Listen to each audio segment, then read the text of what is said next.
Please subscribe to my channel. This is my sincere request to you, honey. I thought my twin was saving my dream until I heard my husband say the baby should stay with her. What they did not know was that I had already found the one clause that could destroy their entire new family. I did not scream. I smiled and started building the kind of revenge that comes with signatures and a judge's order. On the night my baby was born, my husband made a decision so shocking my twin went completely silent. My name is Mackenzie Murphy, and at 31 years old, I had successfully managed almost every variable in my life except for the one that mattered most. Growing up in the suburbs of Philadelphia, I was the girl who organized her crayon box by colored gradient and had her college applications finished 2 months before the deadline. I did not believe in luck. I believed in strategy. My life was a series of carefully plotted milestones on a timeline that I kept tucked away in the back of my mind like a sacred text. I would graduate with honors by 22. I would land a junior analyst role by 23. I would meet a man who was ambitious but kind by 25. We would marry by 27, buy a colonial-style house with good bones and a fenced yard by 29, and by 30, we would have our first child. It was a beautiful symmetrical plan. It was the American dream distilled into a checklist. And for a decade, I hit every single target with the precision of a sniper. I met Gavin when I was 25, exactly as predicted. He was handsome in a way that felt safe, broad shoulders, a steady smile, and a career in architectural consulting that complemented my own high-stakes work in risk management. We married when I was 27 in a ceremony that ran 5 minutes ahead of schedule. We bought the house in a quiet, leafy neighborhood just after my 29th birthday. Then came 30. The timeline stalled. The stall became a delay, and the delay became a concern.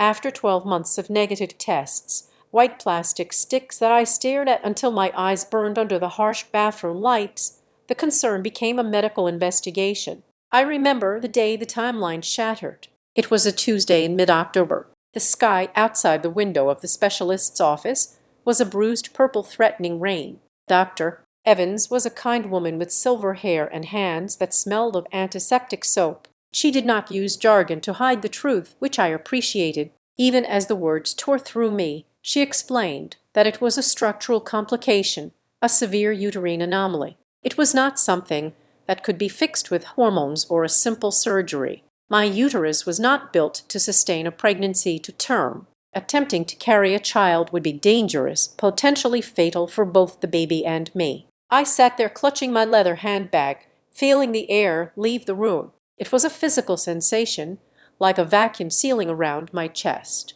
I looked at the anatomical model on her desk, the pink plastic cross-section of a female body, and felt a wave of nausea. I had spent my entire life defining myself by my capability, by my ability to execute a plan, and now my own biology was a faulty spreadsheet. I was broken hardware. Gavin was sitting next to me. He is 33, 2 years my senior, and he has always been the picture of composure. When Dr. Evans delivered the news, he did not cry. He did not squeeze my hand in that desperate clawing way people do in movies. He nodded. He asked 2 questions about the certainty of the diagnosis, ensuring there was no margin for error. When we walked out to the parking lot, the rain had started. It was cold, the kind of damp chill that seeps into your bones. "We will figure this out," Mackenzie, Gavin said. His voice was level. "There are other ways." I looked up at him, searching for shared grief, for the reflection of the shattering heartbreak I felt. I wanted him to be messy. I wanted him to be angry. Instead, his eyes were clear and terrifyingly calm. There was a coldness there, a flicker of something that looked less like love and more like calculation. It was as if he were looking at a car that had just failed inspection, weighing the cost of repairs against the trade-in value. I brushed the thought away immediately. I told myself I was projecting. I was the one who felt inadequate. So I was inventing judgment where there was only pragmatism. Gavin was a planner just like me. He was simply processing the data. But that look stayed with me. For the next 3 months, I functioned on autopilot. I work for Summit and Vale Risk Solutions, a firm that handles crisis management and liability assessment for mid-sized corporations. My job is to look at a company, identify the structural weaknesses, predict where the collapse might happen, and reinforce it. The irony was suffocating. I spent 10 hours a day advising CEOs on how to avoid disaster. Yet, I went home to a silent house that felt like a crime scene of my former dreams. I became a ghost in my own life. I woke up at 6:00 in the morning, drank black coffee, went to the office, stared at actuarial tables, and came home. I stopped looking at the nursery. We had half-planned the room at the end of the hall that we had painted a soft neutral cream color. I kept the door shut. One evening, I found Gavin in the kitchen, scrolling through his tablet. He looked up, offering a tight smile. "I was thinking," he said, "we should look into the logistics of adoption or surrogacy. We need to start moving if we want to stay somewhat on track."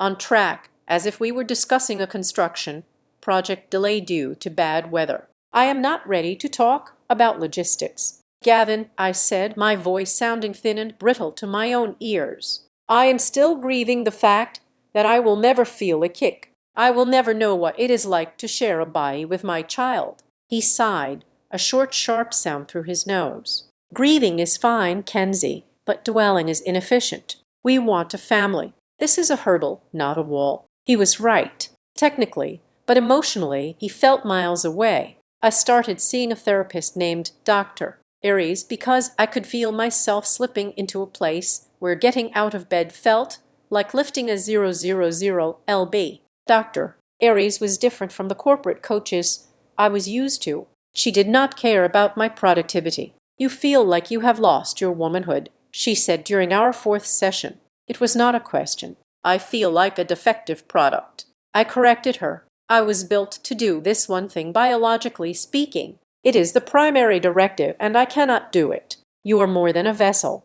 Mackenzie," she told me sternly, "you are a wife, a sister, a brilliant risk analyst. This diagnosis changes your path, but it does not end your life. You need to separate your identity from your uterus." It took weeks of tearing myself apart in that beige office to start believing her. But slowly the fog lifted. I began to treat my situation like a case at Summit and Vale. If Plan A is compromised, you do not abandon the mission. You activate Plan B. Gavin and I started the research phase. We sat at our dining room table surrounded by glossy brochures from agencies and printouts of legal statutes. Adoption was the first avenue we explored. I approached it with my usual rigor. I read the statistics. I looked at the wait times, 2 years, 3 years, sometimes 5. The uncertainty was a variable I could not control. The idea of falling in love with a potential match, only to have the birth mother change her mind at the 11th hour, terrified me. In my line of work, we call that a catastrophic failure point. "It feels too random," I told Gavin one night, pushing a stack of papers away. "I cannot handle the uncertainty. I need to know that at the end of this there is a baby." "Then surrogacy," Gavin said. He had been pushing for this option more aggressively lately. "It is your egg, my sperm. It is our baby 100%. We just need an oven." I flinched at the word oven. It was so clinical, so detached. But again, he was technically correct. We began interviewing agencies that facilitated gestational surrogacy. This was where my professional paranoia kicked into overdrive. I read the profiles of potential surrogates like I was vetting a CEO for a merger. I looked for cracks. I looked for liabilities.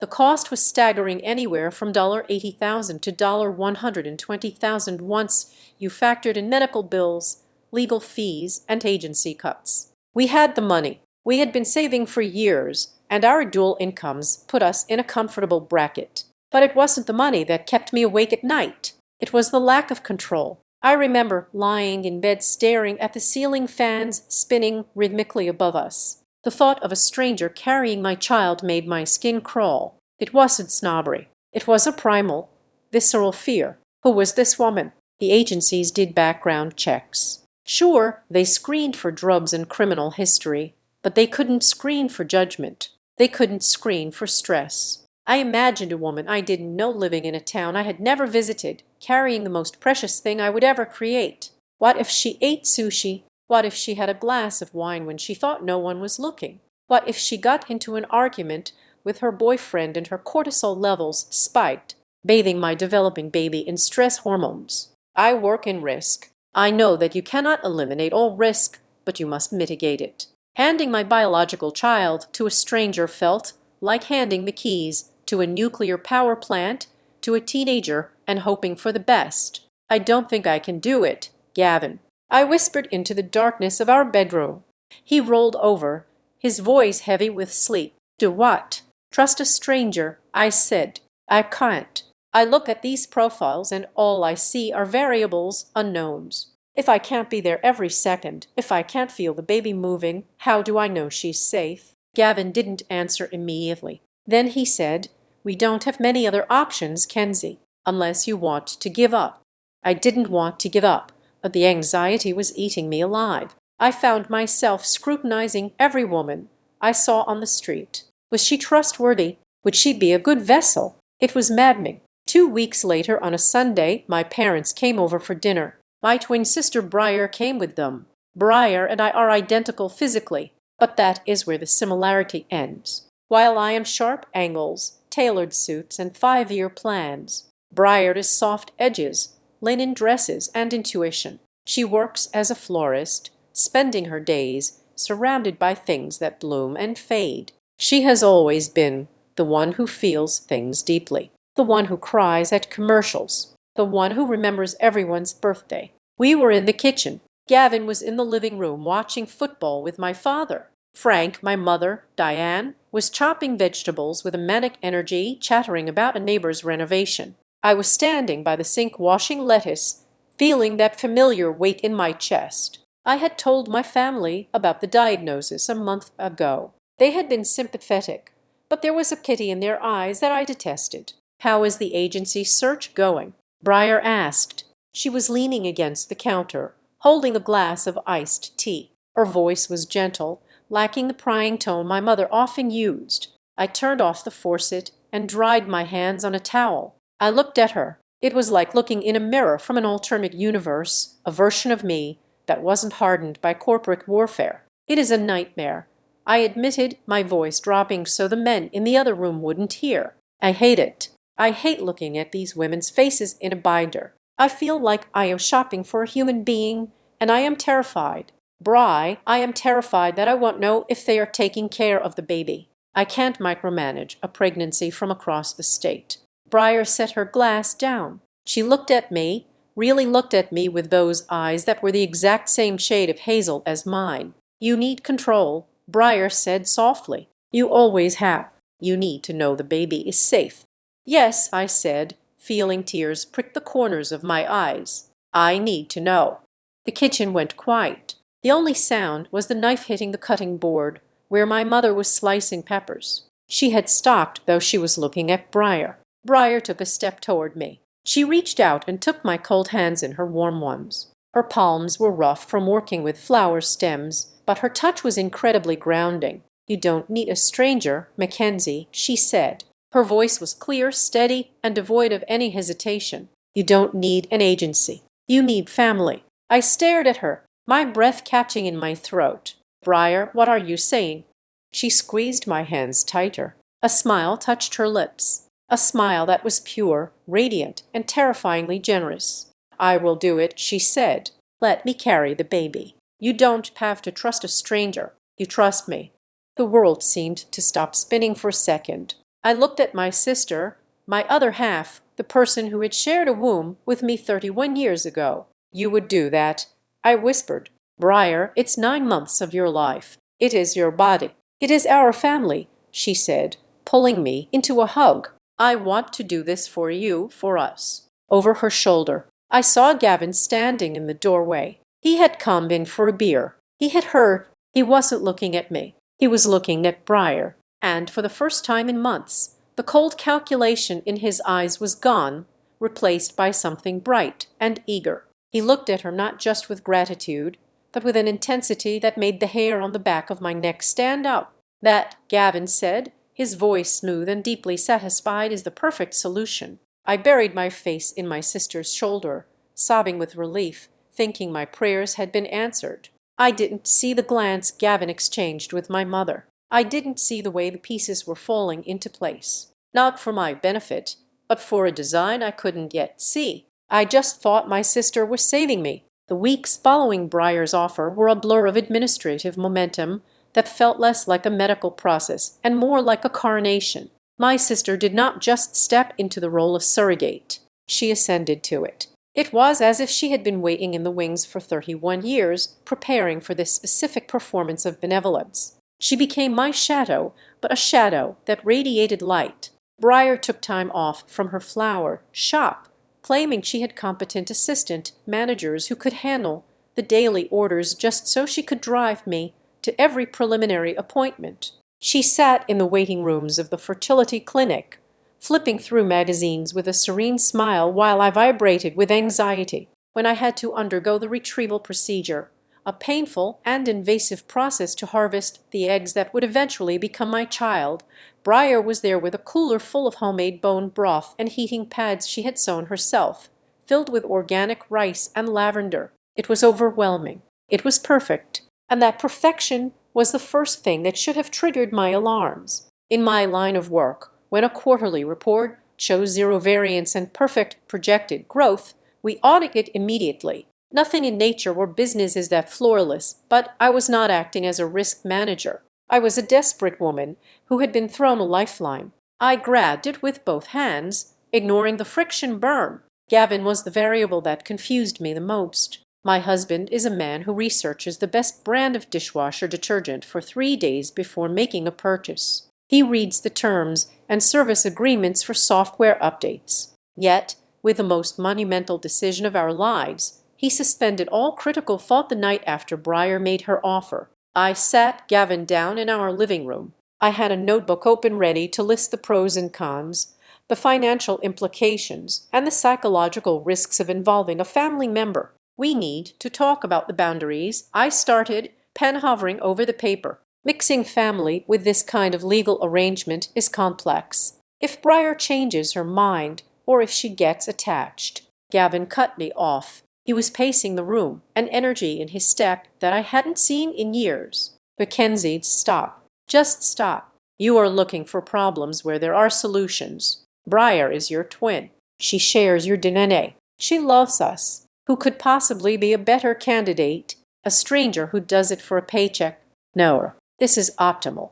Optimal, I repeated, the word tasting like chalk. It is also messy. Gavin, what if we disagree on medical decisions? What if she wants to be in the delivery room? We haven't even discussed compensation. We will pay her whatever is fair, Gavin said dismissively, waving a hand. But think about the savings on agency fees. Think about the peace of mind. I don't need to interview her. I know her. You know her. This is a no-brainer. He turned to look at me then, his eyes bright. Why are you fighting bids? Do you want a baby or not? That question shut me down. It was a weaponized binary. Of course, I wanted a baby. By framing my caution as a lack of desire, he successfully silenced my instincts. I closed the notebook. I felt a flicker of unease, a tiny, cold draft in a warm room because his acceptance was too rapid. It lacked the friction of his usual personality. It was as if he had already run the numbers and reached a conclusion before I even opened the spreadsheet. My parents, Diane and Frank, only amplified this momentum. To them, this wasn't a medical arrangement. It was a sarger. They came over for dinner 2 times a week now, bringing wine and an oppressive amount of enthusiasm. It is destiny, my mother declared one evening, pouring a glass of Chardonnay for Breyer, who declined it with a performative shake of her head because she was pre-preparing her body. It is how it was meant to be. One sister helping the other. It is biblical, almost. My father, Frank, a man who usually reserved his emotional capacity for the stock market and golf, clapped Gavin on the shoulder. Keeps it in the blood. Son, that is what matters. You know exactly what you're getting. No surprises. I sat at the end of the table, picking at my roast chicken. I felt like a spectator at my own miracle. They were writing a story about the Murphy sisters, the bond that conquered infertility, the triumph of family values. I was the protagonist, yet I had the fewest lines. Breyer was the hero. Gavin was the visionary producer, My parents were the adoring audience. I just want to make sure we do this legally, I said quietly during a lull in the conversation. I have found a lawyer. Her name is Daphne Monroe. She specializes in third-party reproduction law. The table went quiet. Briar looked hurt, her lower lip trembling just slightly. A lawyer, Kenzie. Do we really need to be so formal? I am your sister. It is for your protection, too. Briar, I said, feeling like the villain for bringing reality into their fantasy. It protects everyone. Mackenzie is right, Gavin said, surprising me. He looked at Briar with a softness that made my chest ache. We want you to be safe, Briar. We want everything to be perfect for you. The way he said for you instead of for us or for the baby struck me as odd, but I filed it away. We met Daphne Monroe 10 days later. Her office was in the financial district, a stark contrast to the cozy, floral-filled world Briar inhabited. The building was all glass and steel, cold and imposing. Daphne herself was a woman of sharp lines. She wore a charcoal suit that looked like armor, and her hair was cut in a precise angular bob. She did not offer us coffee. She did not cue when I mentioned we were trying for a baby. She sat behind a desk that looked like a slab of black ice and looked at the three of us, me, Gavin, and Briar. I generally advise against intra-family surrogacy arrangements, Daphne stated flatly. She did not look at her notes. She looked directly at Briar. Boundaries are difficult to enforce when you share a Thanksgiving table. Emotional entanglement is almost guaranteed. We are very close, Briar said, her voice breathy and sweet. I just want to help my sister be a mom. Daphne's eyes narrowed slightly behind her rimless glasses. She was not charmed. She was assessing a liability. That is a lovely sentiment. My job is to translate that sentiment into a binding contract that holds up in a court of law if you decide you want to keep the baby. MS. Or fee. Briar gasped. I would never. It is Mackenzie's baby. Biologically. Yes. Legally. Not until the ink is dry and the pre-birth orders are signed. Daphne corrected. She turned to me. The contract will be explicit. Mackenzie and Gavin Murphy are the intended parents. They assume all financial and legal responsibility from the moment of conception. Briar Murphy is the gestational carrier. She surrenders all parental rights. She has no say in the child's upbringing, medical care after birth, or residence. She agrees to selective reduction if medically necessary. She agrees to abstain from alcohol, drugs, and specific high-risk behaviors during the pregnancy. Daphne slid a thick document across the black desk. It was heavy. It was the physical manifestation of my control, the paper shield I needed to survive this. I added a clause regarding privacy and social media. Daphne added, her gaze flicking to Gavin and then back to Briar. No posting about the pregnancy without expressed permission from the intended parents. This is a private medical matter. Of course, Gavin said, reaching for the pen. He didn't even read it. He just wanted to sign. Where do we sign? Read it, Daphne commanded. It was the first time she raised her voice, though the volume didn't change, only the intensity. All of you, read every page. We spent the next 40 minutes in silence. I read every word. I checked the indemnity clauses. I checked the medical power of attorney sections. It was watertight. It was ruthless. It was exactly what I wanted. When I looked up, Briar was staring out the window. The contract opened to the signature page. She hadn't turned a page in 5 minutes. Are you okay with the psychological evaluation requirement? I asked her. I don't need a shrink to tell me I love you,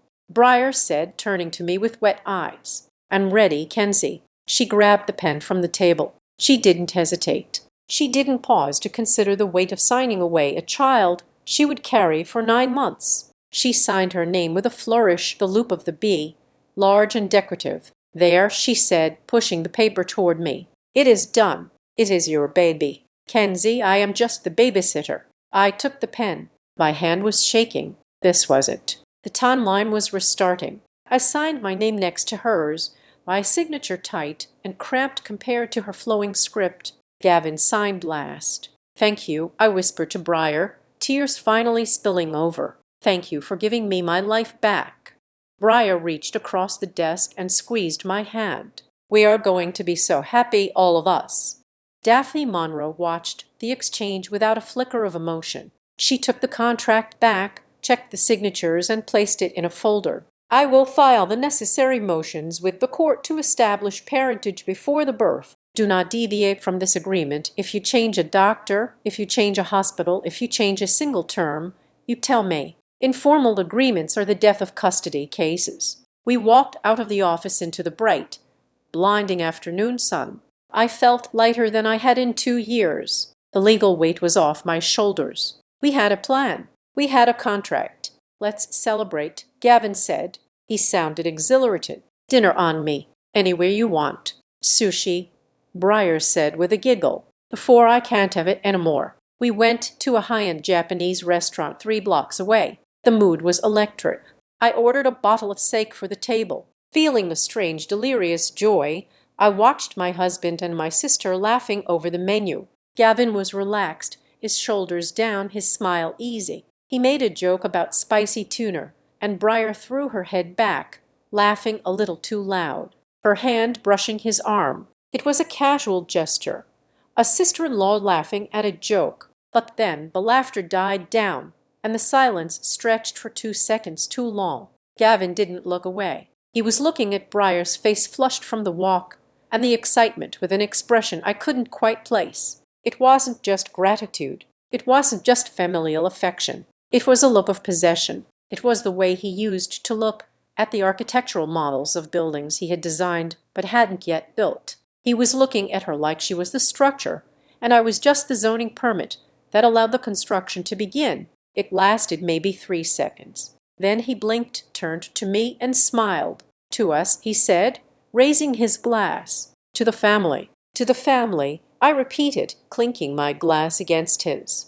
The sake tasted sharp and hot. I drank it all, drowning the sudden, irrational thought that I was the only person at the table who didn't know what the toast really meant. I told myself I was paranoid. I told myself it was the trauma of infertility making me jealous of the connection they now shared. But as we walked to the car later, Gavin walking a step ahead with Briar while I trailed behind to check an email from work, I saw him open the car door for her. He placed his hand on the small of her back to guide her in. His hand lingered there just for a moment against the fabric of her floral dress. It was a small thing, a nothing thing, but as I watched them, the joyful script my parents were writing in my head began to blur, and the cold, hard text of Daphne Monroe's contract was the only thing that felt real. The biology of creating life became a regimen of chemistry and timing. The romance was gone, replaced by the sharp sting of needles and the cold gel of ultrasound wands.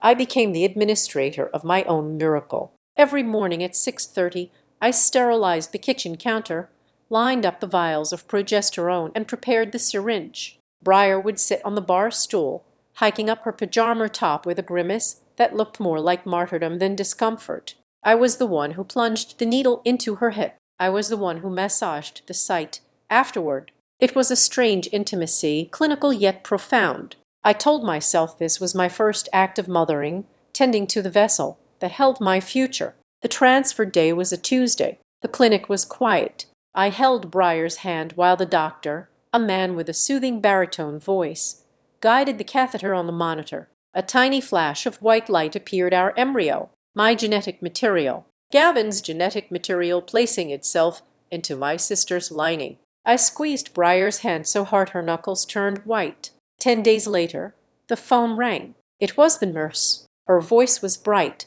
professional, and life-altering. The beater numbers were strong. We were pregnant. I dropped the phone and screamed. It was a raw, primal sound that had been trapped in my throat for 2 years. Gavin swept me up in a hug, spinning me around the kitchen island.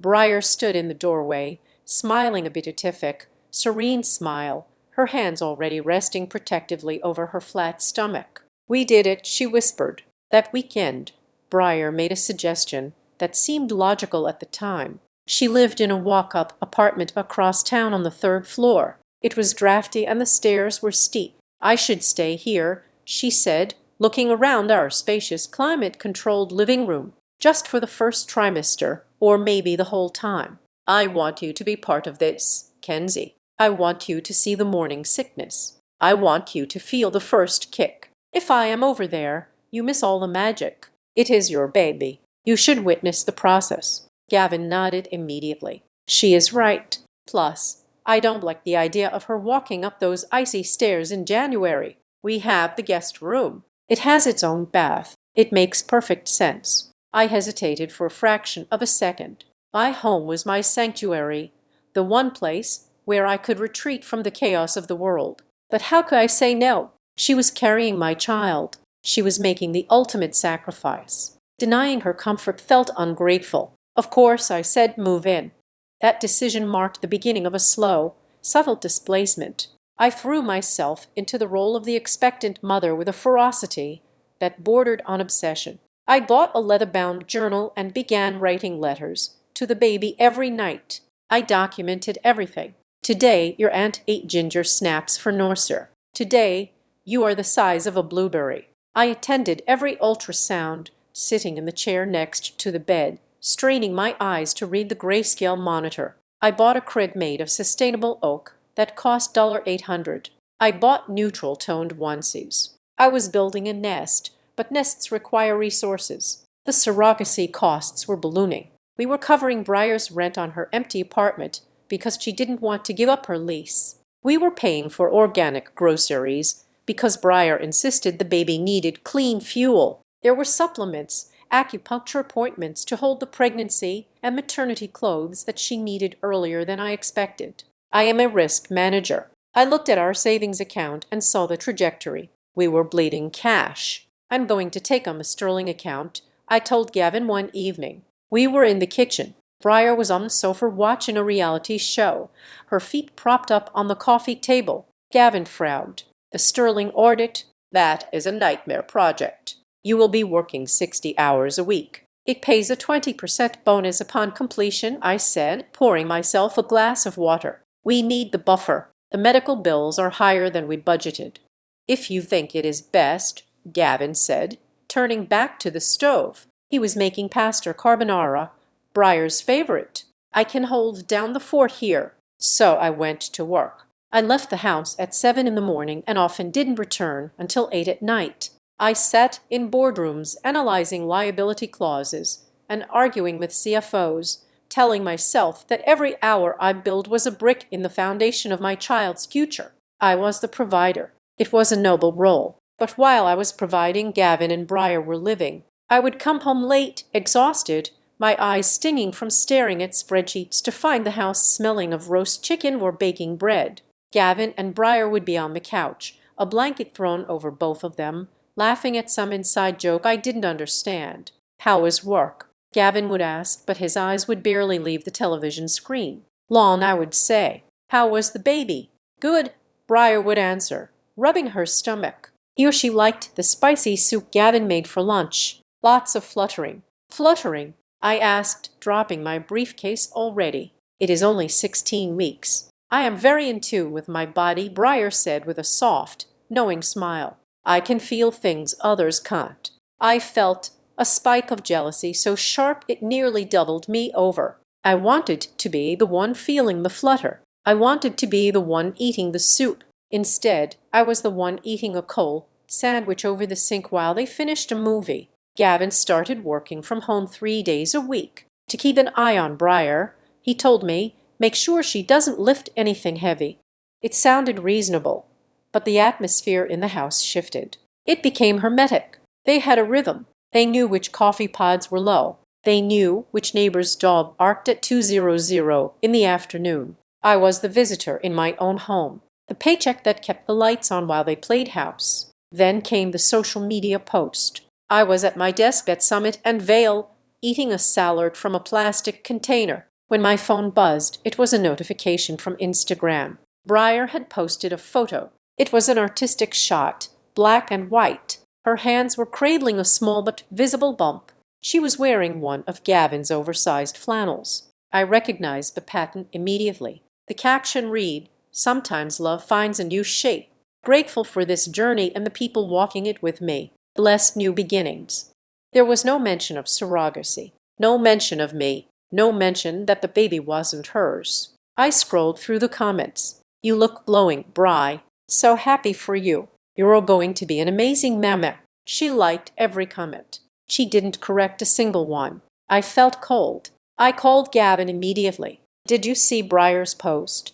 I asked, keeping my voice low so my assistant wouldn't hear. Yeah, it's cute, Gavin said. I could hear the dishwasher running in the background. Gavin, people think it is her baby. She is not correcting them. The contract says she has to protect our privacy. Oh, come on, Kenzie. Gavin sighed. He sounded annoyed. She is excited. Let her have her moment. She is doing all the heavy lifting. Who cares what people on the internet think? We know the truth. Don't be petty. Petty. The word slapped me. I hung up, feeling small and unreasonable. I told myself he was right. I was being hormonal without the hormones. I was being territorial, but the unease didn't leave. It festered. 2 weeks later, my parents came over for a Sunday brunch. The dynamic had solidified. I was the bustling hostess, refilling coffees and clearing plates, while Briar sat in the armchair like a queen bee, surrounded by throw pillows.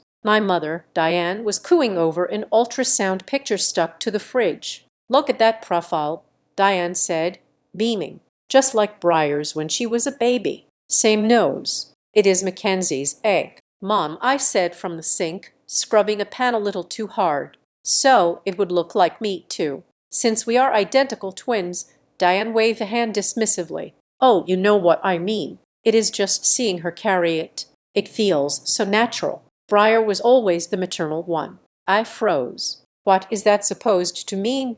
Nothing. Nothing. My father, Frank, chimed in. But he didn't look at me. He was looking at Gavin. Just that Briar has that softness. You have always been the career girl. Mackenzie, you have the drive. Briar has the heart. The room went silent. The clatter of the pan I dropped back into the sink sounded like a gunshot.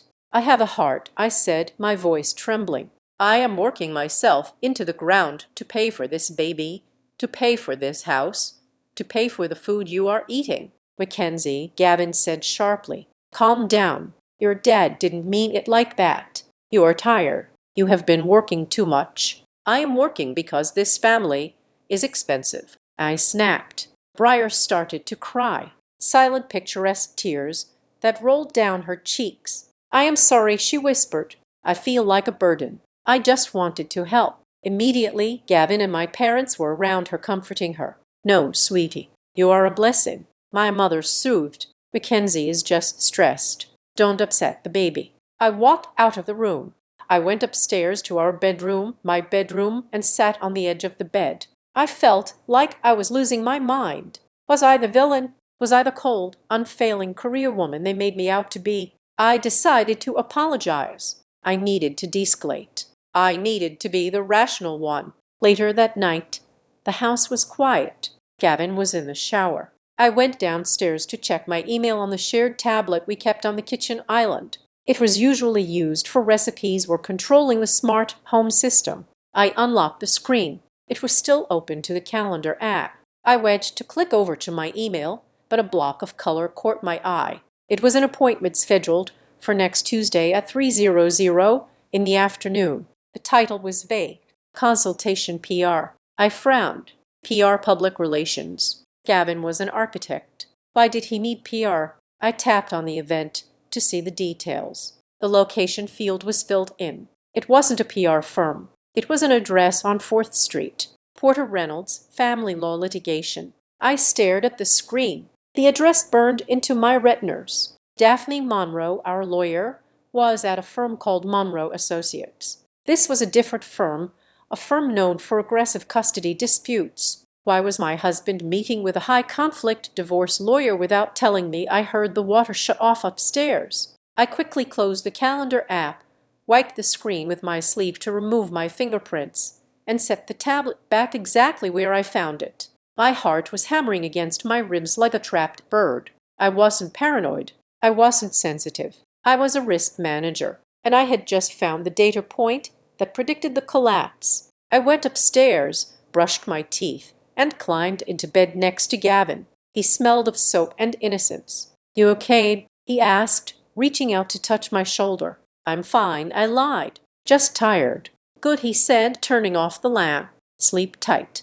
I lay there in the dark, eyes wide open, listening to his breathing even out. The timeline I had built, the one I thought I had saved, was gone. A new timeline had started, and this one didn't end with a nursery. It ended in a courtroom. The Sterling account, audit closed 3 days early. It was a Tuesday afternoon, just past 2:00, and the sun was shining with a mocking brightness that felt entirely at odds with the knot of anxiety that had been tightening in my stomach for a week. I had left the office with a bottle of expensive non-alcoholic sparkling cider tucked into my bag and a foolish, fragile hope in my chest. I wanted to believe I was wrong. I wanted to believe that the lawyer's appointment I had seen on the calendar was for something benign, perhaps a surprise estate plan or a legal adjustment for the baby's trust. I wanted to believe that my husband and my sister were simply bonding over the miracle of life, and that my jealousy was a toxic byproduct of my own insecurity.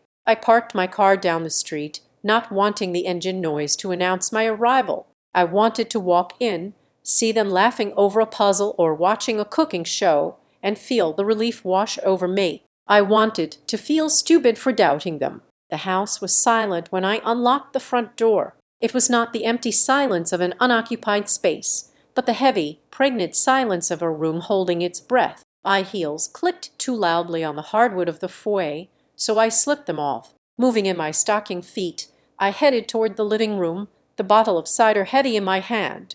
As I approached the archway that separated the dining room from the living area, I heard a voice. It was Gavin's voice, but it lacked the uncertain, placating tone he had used with me for the past few months. It was firm, decisive. "We cannot keep pretending," Gavin said. "The timeline is getting too short. We need the baby to stay with the people who are actually together." I froze. The air in my lungs turned into solid ice. I pressed my back against the wall, shielded by the oversized ficus plant we had bought together 3 years ago. I should have walked in. I should have demanded an explanation, but my training kicked in. When you discover a breach, you do not alert the intruder immediately. You assess the damage. I leaned forward just enough to see through the gap between the leaves. The scene before me was a tableau of betrayal so perfect it looked staged. Gavin was sitting on the beige sectional, his body turned entirely toward Briar. He was holding both of her hands in his. Briar was weeping, her face flushed. Her baby bumped my baby resting against her thighs. But it wasn't just them. My parents, Diane and Frank, were standing behind the sofa. They were not looking at Gavin with shock or disapproval. They were looking at the pair with a benevolent, solemn pride, like witnesses at a wedding. "It is going to destroy her," Briar sobbed, though she did not pull her hands away from Gavin. "She has wanted this for so long. I can't bear to hurt her." My mother, Diane, stepped forward and placed a hand on Briar's shoulder. Her voice was soothing, the same tone she used to use when I skinned my knee as a child. "Mackenzie will understand." "Sweetie, you know she will. Mackenzie is logical. She is always reasonable." The words hit me with the force of a physical blow. Reasonable. My entire life, my compliance, my ability to suppress my emotions for the sake of peace was being weaponized against me. They were banking on my trauma response. They were counting on me to be the good girl who cleans up the mess so no one else has to be uncomfortable. "She works 80 hours a week," Gavin added, his voice smooth, justifying the knife he was twisting in my back. "She is married to her career. Look at her. She is never here. You are the one nurturing our child. Briar, you are the one who is present." "I feel like I am the mom," Briar whispered, her voice trembling with a terrifying conviction. "I feel him moving. I know his rhythms. Mackenzie, she treats this like the project. She buys the cred. She signs the checks, but she doesn't feel it. She will never understand this feeling. Contract is paper." My father, Frank, said gruffly, crossing his arms. "Bond is real. Blood is real. You two have formed a family here, while she was out chasing bonuses. It is the right thing to do for the child." I slid down the wall until I was crouching on the floor. My hand clamped over my mouth to stifle the scream that was clawing its way up my throat. They had rewritten reality. In their version of the story, my hard work, to pay their bills was abandonment. My respect for boundaries was coldness. My trust was negligence. I did not storm in. I did not throw the bottle of cider. I knew with a sudden crystalline clarity that if I showed emotion now they would use it. They would paint me as hysterical, unstable, unfit. I stood up, my legs shaking violently, and retreated. I walked backward, step by silent step, until I was in the foyer. I put my shoes back on. I opened the front door and closed it again, harder this time, announcing my presence. "Hello," I called out, my voice sounding tiny and foreign to my own ears. "I am home early." I heard the scramble in the living room, the hushed whispers. By the time I walked in, they had rearranged themselves. Gavin was standing by the window. Briar was wiping her eyes with a tissue. My parents were studying the bookshelf. Mackenzie, my mother said, her smile too bright, too brittle. "We didn't expect you until 6:00. We finished the audit," I said. I looked at Gavin. He wouldn't meet my eyes. "Is everything okay? You all look serious." "Just talking about the baby's shower." Briar lied. She patted the spot next to her on the sofa. "Come sit." I looked at that spot, the space where she and my husband had just been holding hands, planning my erasure, and I felt a wave of nausea. "I actually have a migraine," I said.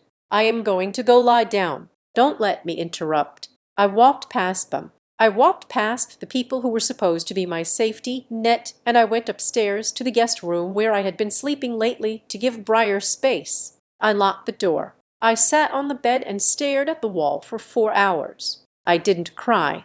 I didn't have the luxury of grief. I was in a crisis management simulation and the threat level was critical. At 8:00, there was a knock on the door. "Mackenzie, it was Gavin. Can we talk?"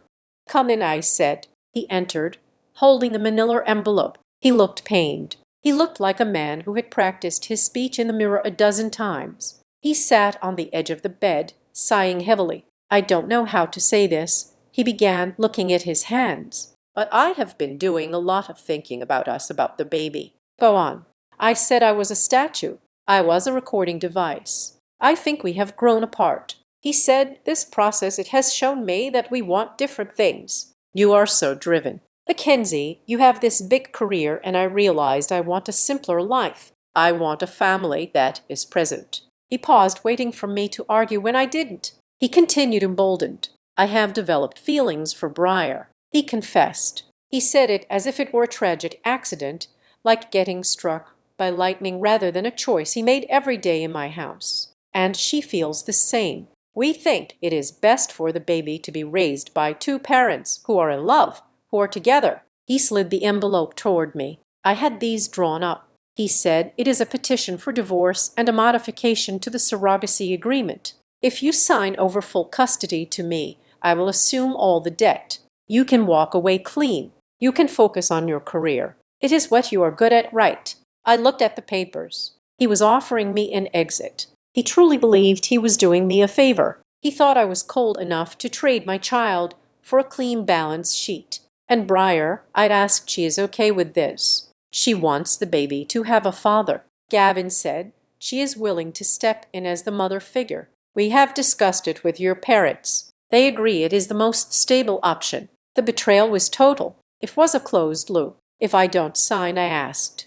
Gavin's face hardened. The mask slipped, revealing the stranger beneath. "Then we go to court. And Mackenzie, look at the optics. You are a workaholic who couldn't carry a child. Briar is the biological aunt who has bonded with the baby for 6 months. I am the biological father. Who do you think a judge will choose? Do you really want to drag this through the mud? Do you want to bankrupt yourself fighting a losing battle?" He was right. In a standard custody battle, I was at a disadvantage. They had the narrative. They had the bond. "I need a pen," I said.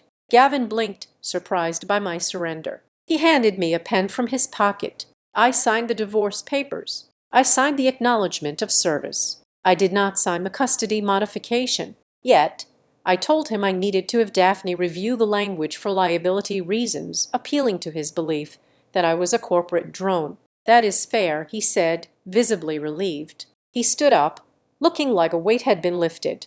"I am sorry, Kenzie. I really am. but one day you will see this was for the best." He left the room. I waited until I heard his footsteps fade down the hall. I waited until I heard the murmur of voices downstairs, relieved, congratulatory voices. They thought they had won. They thought reasonable Mackenzie had folded just like she always did. I got up and went to my closet. I pulled out my briefcase and unlocked the hidden compartment, where I kept the original notarized copy of the surrogacy contract Daphne Monroe had drafted. I sat under the desk lamp, my hands trembling, not with sadness, but with adrenaline. I turned the pages, past the financial clauses, past the liability waivers, until I found Article 14, Section C. I had glossed over it when we first signed. It had seemed like standard legal ease, a clause Daphne had insisted on just in case of catastrophic relationship breakdown. The transfer of custody clause. It read, in the event of a dispute regarding the custody or disposition of the child prior to birth, or in the event of a dissolution of marriage between the intended parents, the gestational carrier, Briar Murphy, shall have no legal authority to make medical decisions regarding the birth or the child. Furthermore, the designated birthing facility requires the physical presence and wet signature of the legal mother, Mackenzie Murphy, to authorize the release of the infant or to authorize any deviation from the standard birthing plan. Failure to obtain said signature results in the infant being placed in the immediate temporary custody of Child Protective Services until a court order is issued. I read it twice, 3 times. Gavin and Briar thought they could just walk out of the hospital with the baby because they were together. They thought they could sideline me. But Daphne had built a wall they didn't even know existed. Without my signature, that baby could not leave the hospital with them. Without my presence, they were legally kidnapping a child. And there was one more line in the addendum. Any attempt by the gestational carrier to alter the birth plan or hospital location without the written consent of the legal mother shall be considered a breach of contract carrying a financial penalty of $150,000 payable immediately. I closed the folder. A cold, sharp smile touched my lips for the first time in months. They wanted a war. They wanted to use the law to steal my life. But they had forgotten one thing. I read the fine print, and I was done being reasonable. I did not sleep that night. Instead, I packed 2 suitcases with the efficiency of a soldier breaking camp. I took my clothes, my laptop, my birth certificate, and the hard copy of the surrogacy contract. I left everything else, the furniture, the wedding china, the memories behind. By 8:00 the next morning, I was sitting in the waiting room of Monroe and Associates, holding a check for $5,000 to cover Daphne's initial retainer for the litigation phase. Daphne Monroe did not look surprised to see me. She ushered me into her office, her face unreadable as I recounted the events of the previous evening. I spared her the emotional details. I did not tell her about the tears or the feeling of my heart shredding in my chest.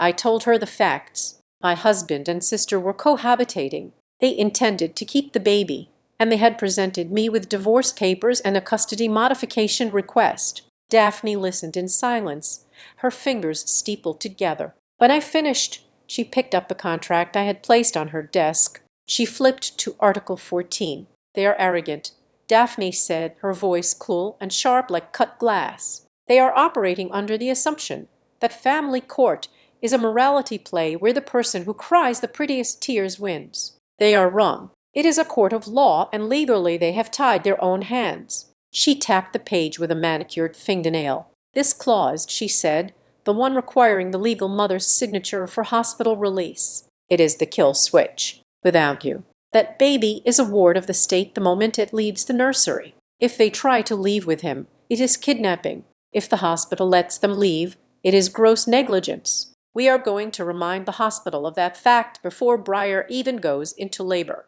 I felt a cold surge of satisfaction. "What do I need to do?" "Disappear," Daphne commanded. "Do not argue with them. Do not send angry texts. Do not appeal to their conscience. Let them believe you are defeated. Let them believe you are the cold, unfailing career woman they say you are. The more comfortable they get, the more mistakes they will make. I need you to gather evidence, not of their affair. The court does not care about adultery as much as you think, but of their intent to violate the contract. I left her office and drove straight to a rental complex on the edge of the city. I signed a 6-month lease on a 400 studio apartment.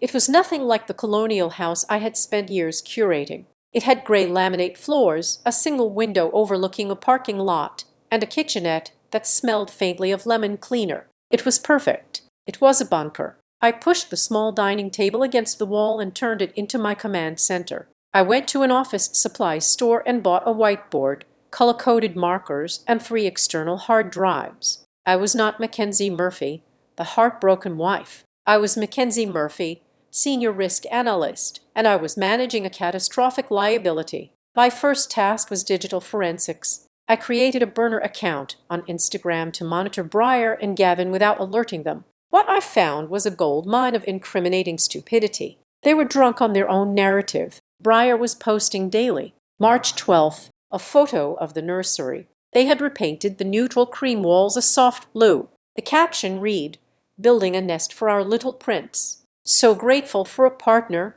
who builds things with his hands and his heart." She tagged Gavin. I took a screenshot.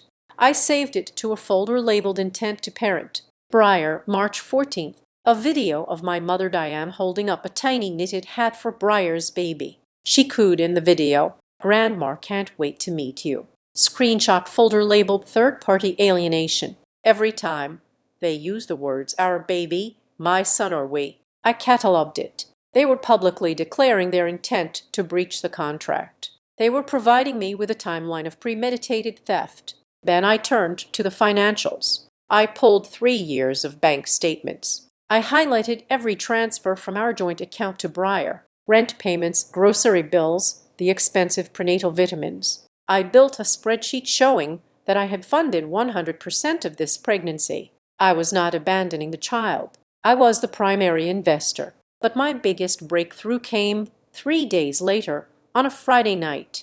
I was going through our insurance portal to download my own explanation of benefits for therapy. I expected to be locked out. I assumed Gavin, in his efficiency, would have changed the passwords or removed me from the policy immediately. He hadn't. It was a classic oversight. Gavin was good at the big picture, but he often missed the administrative details. He had probably assumed that since the divorce wasn't final, he couldn't remove me, or he was just too busy playing house to log in. I clicked on the Dependents tab. There she was, Briar Murphy. We had added her to our policy as a surrogate dependent to cover the pregnancy complications that weren't covered by her catastrophic plan. I clicked on Planes. The list populated instantly. I could see everything, every doctor's visit, every lab result, every ultrasound. I saw that she had an appointment at Stonegate Women's Center 2 days ago. I clicked on the claim details. The diagnosis code was for routine prenatal checkup 32 weeks, but there was a note in the provider's summary. Patient reports increased Braxton Hicks. Cervical check shows 1 cm dilation. Advised pelvic rest. I sat back in my cheap office chair, my heart hammering. She was dilating. The baby was coming sooner than the original due date. They weren't telling me. If I hadn't found this, I would have been waiting for a call that would never come. They intended to have this baby sign the birth certificate with Gavin as the father and Briar as the mother, claiming it was a natural birth and leaving me off the paperwork entirely, and present it to me as a fait to complete. I picked up the phone and called Daphne. "They are at Stonegate Women's Center," I said, "and she is already 1 cm dilated." "Good," Daphne said. "I am drafting a letter to the Stonegate Legal Department and their risk management officer. We are going to put them on notice. We are attaching a copy of the court-ordered surrogacy agreement and a cease and desist regarding any birth certificate registration that does not list Mackenzie Murphy as the mother. Hospitals hate liability. Mackenzie, once they know there is a legal dispute, they will lock that delivery room down." "Do it," I said. "I am also preparing an emergency ex parte order for custody." Daphne added, "We will have it ready to file the second she is admitted for labor. We will have a judge sign it within the hour. You need to be ready to move." "I am ready," I said. The days in the studio turned into weeks. The silence from my family was deafening. They didn't call. They didn't text. They sent the divorce papers through a process server who knocked on my door at 7 in the morning. I signed for them with a polite smile. I realized they were interpreting my silence as weakness. They thought I was hiding in shame. They thought I was broken. My mother posted a status update on Facebook.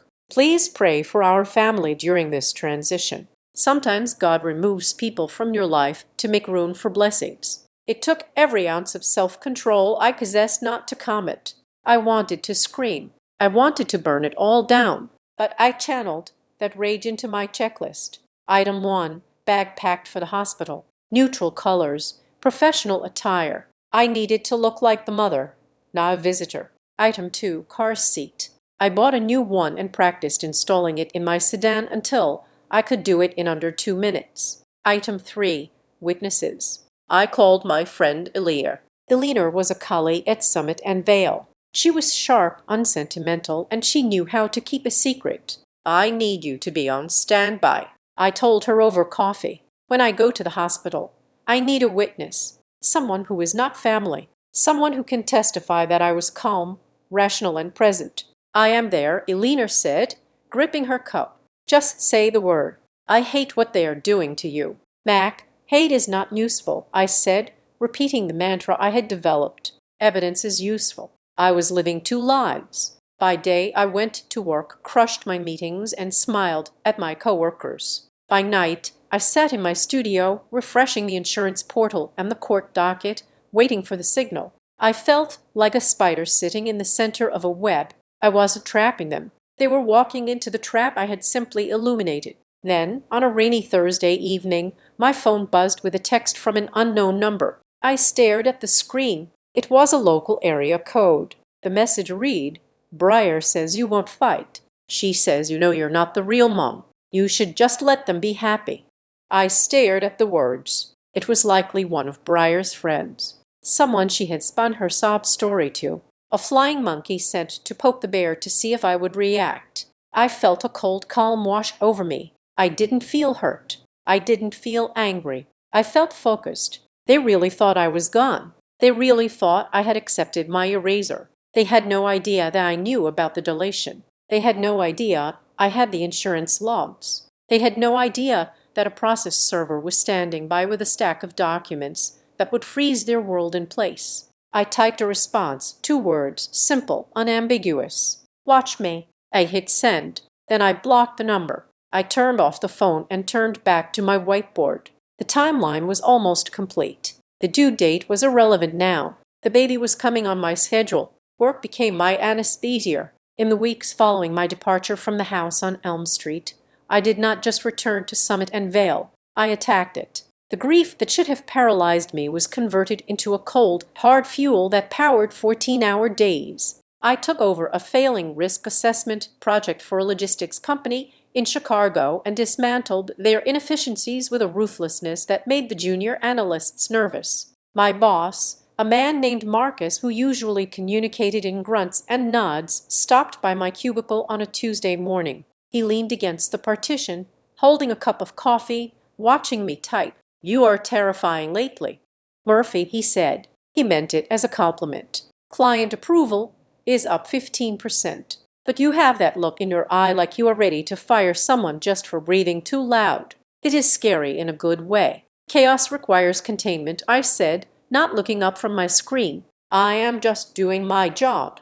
Keep it up, he said, pushing off the wall. Just remember to go home occasionally. He did not know that home was now a 400-square-ft box filled with legal binders, or that my job was simply a way to keep my brain from eating itself while I waited for my child to be born. I needed more than work, though. I needed to understand the battlefield. Daphne Monroe was excellent at the law, but she had never stood in a delivery room while her sister tried to steal her baby. I needed to talk to someone who had lost so I could learn how to win. I found a support group for third-party reproduction legal battles. It met in the basement of a community center on the west side. The coffee was terrible and the lighting was fluorescent yellow, but the stories were raw. That was where I met Valerie. She was a woman in her 50s with kind eyes and a cynicism that matched my own. She had lost custody of her biological child to a surrogate 5 years ago in a case that had set a messy precedent in the state. We sat in a diner afterward, nursing herbal tea. You want to know where I went wrong? Valerie asked, stirring a packet of honey into her cup. I got emotional. I went into that courtroom and I cried. I screamed that she was a thief. I begged the judge to look at the genetics. She took a sip, her eyes distant. And the surrogate? I asked. She sat there like the Virgin Mary. Valerie said bitterly. Quiet demure. She let her lawyer do the talking. She played the bond card. She said the baby knew her heartbeat. She said ripping the baby away would cause psychological trauma. The judge was an old man. He saw a crying, hysterical genetic mother and a calm, nurturing birther. He ruled for stability. He ruled for the bond. I felt a chill slide down my spine. That was exactly Breyer's strategy. The weeping, the I feel him moving speeches. So what do? I asked. Valerie leaned across the table. You do not shed a tear, Mackenzie. You do not raise your voice. You become the most boring, stable, predictable person in that room. You make them look like the chaos. You make yourself the bedrock, and you find the money trail. It is always about money. Valerie was right. I went back to my studio and dug deeper into Breyer's finances. I had assumed she was doing this for emotional reasons, the savior complex, the desire to be needed. But when I ran a comprehensive background check using the software we used for corporate vetting, I found the rot beneath the floorboards. Breyer was drowning. She had 3 maxed-out credit cards totaling $28,000. She had a personal loan that was in default. And most damning of all, she had thousands of dollars in unpaid medical bills from before the pregnancy bills she had hidden from me and Gavin. It all clicked into place. The emotional bond was real, perhaps, but it was fortified by panic. If she gave the baby to me, she went back to her drafty apartment and her debt. If she stayed with Gavin, she got the house, the lifestyle, and a husband who earned 6 figures. She wasn't just stealing my baby. She was stealing my financial security because she had failed to build her own. Gavin called me 2 nights later. It was the first time he had reached out directly since I signed the divorce petition. Mackenzie, he said. His voice sounded strained, lacking the confident cadence he usually employed. We need to talk about the house. What about it? I asked, putting him on speaker while I organized my evidence folders. I can't refinance it to buy you out until the divorce is final. He said the rates are climbing. I was hoping we could expedite the process. Maybe settle the custody issue out of court so the judge signs off faster. You want me to sign away my son so you can get a better interest rate? I asked, my voice flat. I want us to move on, Gavin said, shifting tactics. Look, Kenzie, I know you are hurt, but think about the stress you are under. Do you really want to raise a child alone in a studio apartment? Breyer and I are set up. We have the room. We have the family support. Your parents are here every day. Don't make this ugly. Just let it be. I stopped organizing the papers. I held the phone up to my mouth. You want me to stop it from getting ugly? I asked. Yes, he said, sounding relieved. For everyone's sake. Do you mean ugly? I asked. Or do you mean truthful because the truth is often very ugly? Gavin. And I'm quite fond of the truth these days. There was a long silence on the line. You're being vindictive, he said finally, his voice cold again. I am being a mother, I said, and I am busy. Goodbye, Gavin. I hung up. My hands were not shaking. Valerie's advice was working. The next assault came from the flanks. My parents requested a lunch. They chose a neutral location, a crowded bistro downtown, likely to prevent me from causing a scene. I arrived 5 minutes early. I wore a navy blazer and kept my hair pulled back. I looked like I was going to a deposition, not a family meal. When Diane and Frank arrived, they looked tired. They looked like people who were trying very hard to convince themselves they were the good guys. We just want peace, my mother said after the waiter took our drink orders. Mackenzie, this silence, it is killing us. We are a family. I am not the one who broke the family. Mom, I said, unfolding my napkin. It is complicated. My father said, drumming his fingers on the table. Gavin and Breyer had it happened. We can't undo it, but the baby needs his mother. I am his mother, I said. DNA might egg my intent. But Breyer is carrying him, Diane said, her voice rising in pitch. "She is feeding him with her body. That is a bond you can't break with a piece of paper. Family is blood, Mackenzie. You have to understand that." I looked at them. I looked at the people who had raised me, who had supposedly taught me right from wrong. I saw their fear. They were afraid of Briar's fragility. So they were willing to sacrifice my strength. They knew I could survive the loss, but they didn't think Briar could. So I was the designated victim. "You are right," I said quietly. "Family is blood, but blood does not give you permission to commit armed robbery. And that is what this is. They are stealing a life, and you are driving the getaway car." I stood up. I didn't touch my water. "I won't be eating. Enjoy your lunch." I walked out.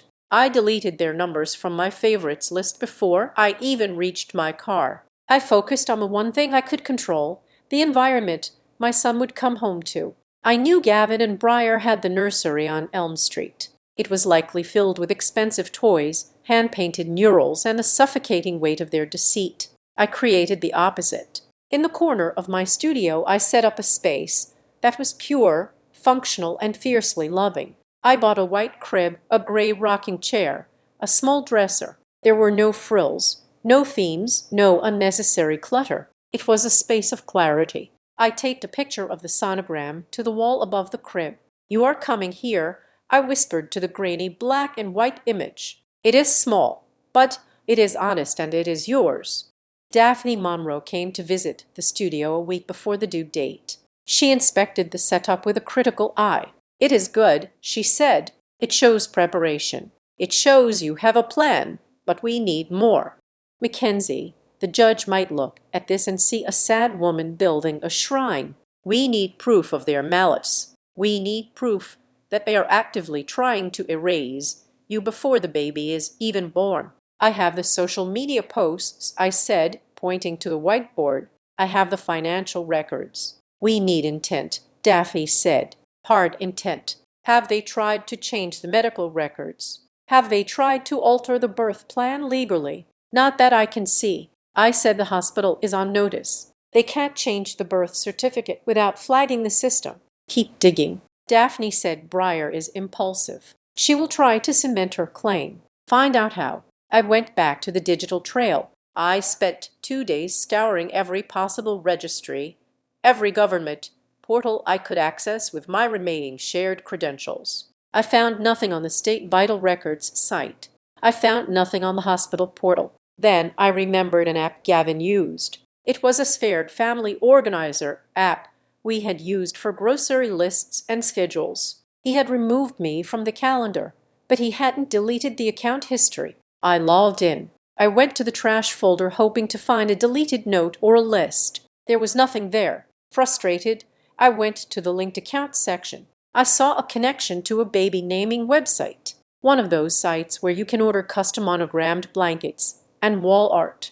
I clicked the link. It auto-logged me in because the password was saved in the browser cache from when we used the same iPad. I went to order history. There was an order placed yesterday, pending shipment. It was a custom wooden sign, the kind meant to be hung over a crib or used for a newborn photo announcement. I clicked on the preview image. The name carved into the wood was not the name Gavin and I had agreed on. We had chosen Thomas after my grandfather. The sign read Gavin Jr., but it wasn't just the name. It was the full text below it, Gavin Jr., the perfect blend of Gavin Briar, and below that, in smaller text, born to be ours. I stared at the screen. They weren't just changing the name. They were inscribing their lie onto a piece of wood, intending to hang it over my son's head as the first thing he saw. They were planning to announce him to the world as a product of their affair, erasing my genetic existence entirely. "Got you," I whispered. I took a screenshot. I downloaded the invoice. I printed it out and pinned it to the center of my whiteboard. It was the smoking gun. It was proof that they weren't just confused or emotional. They were rewriting history. And then my phone buzzed. It was a notification from the insurance portal. A new authorization request. Admission. Labor delivery. It was time. The notification I received about Briar's admission to labor and delivery turned out to be the opening salvo of a siege, not the final battle. It was a false alarm, preterm contractions brought on by stress and dehydration. They kept her for 24 hours, pumped her full of fluids, and sent her home with strict instructions for bed rest. But that scare changed the atmosphere. It shifted the conflict from a Cold War into active combat. The moment Breyer was discharged, Daphne Monroe and I launched our preemptive strike. We did not wait for them to try the name game again. Daphne drafted a formal letter of intent and had it couriered to Gavin Breyer and the legal department of the Stonegate Women's Center. The letter was brutal in its clarity. It stated that any attempt to register the birth certificate with false information, specifically listing Breyer Murphy as the mother or listing the child's name as anything other than the one agreed upon in the notarized contract, would be treated as civil fraud. We attached the invoice for the Gavin Jr. sign I had found, citing it as evidence of premeditated intent to breach. We also included a grim reminder in our state. Knowingly falsifying a vital record is a felony. The reaction was immediate and explosive. Breyer, unable to fight me in the legal arena where she was woefully outgunned, took the battle to the only place where she felt powerful, the court of public opinion. I was sitting in my studio apartment cross-referencing bank statements when my friend Alina texted me, "Don't look at Facebook." She wrote, "Actually do look," and screenshot it. I opened the app. Breyer had posted a long rambling essay. She had set the privacy to public. I never thought my own sister would turn her back on family. She wrote, "I offered my body to give her a gift. I have given up alcohol, sushi, my sleep, and my comfort for 8 months. And now I am being threatened with lawyers because I dare to love the baby I'm carrying. It is funny how money makes people think they own human beings. I feel like a rental car, not a sister. Just because someone pays the bills doesn't mean they have a heart. Please pray for me and Gavin as we fight to keep this baby in a home filled with love, not just contracts." It was a masterclass in manipulation. She left out the affair. She left out the fact that the gift was originally my genetic child. She painted a picture of a wealthy, barren woman exploiting her poor, fertile sister. The comments were a river of vitriol directed at me. "That is disgusting. Rich people think they can buy anything. Keep that baby. Nanobiology is love, not paperwork. Stay strong, Breyer. We are behind you." I felt a physical sickness in my stomach, a heavy leaden weight. I wanted to reply. I wanted to post the screenshots of the text messages where she called the baby the package back in the second month. I wanted to post the receipts of the $20,000 I had transferred to her for living expenses, but I didn't. I remembered Valerie's advice from the support group. Be the rock. Let them be the storm. I took screenshots of the post and every single comment. I saved them in a folder named Defamation and Harassment. Then I went to work. I walked into the Summit and Vale office with my head high, ignoring the whispers I imagined were circulating. I did not defend myself. I let my silence be the loudest thing in the room. Gavin, however, could not handle the silence. He began to crack. He called me on a Tuesday night. It started as a negotiation. "Mackenzie, this letter from your lawyer is heavy-handed," he said. He sounded tired. "Civil fraud, a felony. We are just trying to figure out what is best for the boy. The boy has a name," I said, my voice steady, "and it is not Gavin Jr. Why are you doing this?" He snapped, his tone shifting from conciliatory to aggressive in a heartbeat. "You don't even have a nursery setup. You are living in a studio apartment. I have the house. I have the support system. I will fight you, Kenzie. I will spend every dime I have to prove that you are unfit. You are emotionally unstable, living alone. No judge is going to give a newborn to a woman having a midlife crisis in a rental unit. I am not having a crisis, Gavin," I said. "I am managing a risk. And as for spending every dime you have, you might want to check the joint account." He paused. "But I froze the assets." I said, "Half of that savings account is mine. The other half is now subject to equitable distribution during the divorce proceedings. You can't use marital funds to pay for a lawyer to steal our marital child. Daphne filed the motion this morning." "You can't do that," he stammered. "I already did," I replied. "And Gavin, if you want to talk about who paid for what, I have the spreadsheet ready for the judge. I paid the IVF clinic. I paid the agency fees. I paid the surrogate's rent.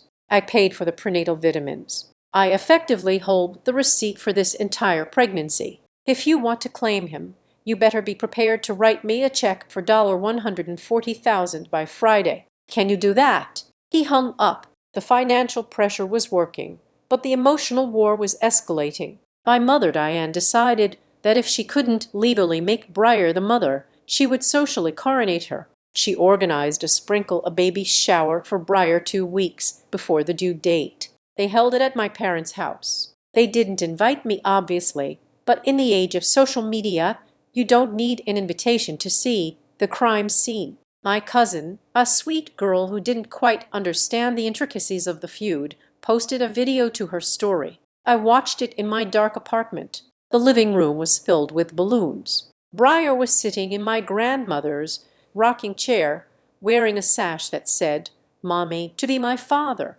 Frank was making a toast. He held up a glass of champagne. To Breyer, he said, his voice thick with emotion, who stepped up when destiny called, "To the real mother." The room applauded. I saw my aunts, my neighbors, people I had known my whole life clapping. They were celebrating a theft. They were drinking punch and eating cake while actively participating in the erasure of my existence. "Look at her." My mother's voice came from behind the camera. She was born for this. I saved the video. I sent it to Daphne. Subject: evidence of alienation message. They are publicly identifying her as the legal mother and excluding the biological and contractual mother. This supports our claim that they intend to breach the custody agreement immediately upon birth. Daphne replied 3 minutes later, "Got it. This is gold. It contradicts their affidavit that they are just co-parenting. This is replacement." Frank, realizing that the family values speech wasn't going to work on a judge, tried to find a new legal avenue. I learned through the grapevine my friend Elena overheard Gavin talking on the phone in the lobby of our old building that Frank was shopping around for a high-power shark to break the contract.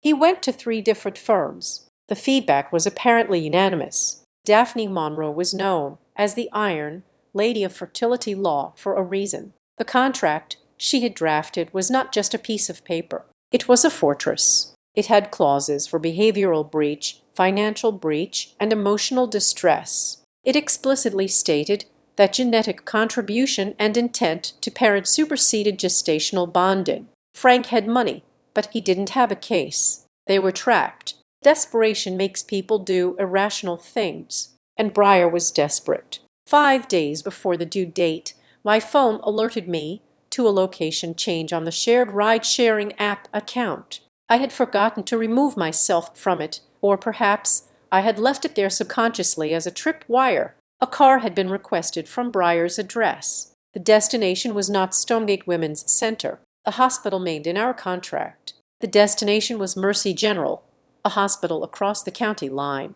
I looked at the time. It was 11 at night. I called Daphne. "They are moving," I said. "They are going to Mercy General. They are trying to bypass the Stonegate legal hold. If she delivers at Mercy," Daphne said, her voice crisp and awake, "we lose our immediate leverage. Mercy doesn't have the court order on file. They will default to the woman giving birth as the mother. What do?" I asked, grabbing my keys. "I am calling the risk management officer at Mercy," Daphne said. "I have him on speed dial. You get to Stonegate. If they are diverting, it means she is in labor. I will force them back." I drove to Stonegate, but I pulled over into a gas station parking lot halfway there to wait for Daphne's confirmation. My heart was pounding against my ribs like a sledgehammer. This was the chase. 10 minutes later, Daphne called me back. "It is handled," she said. I spoke to the administrator at Mercy. I informed them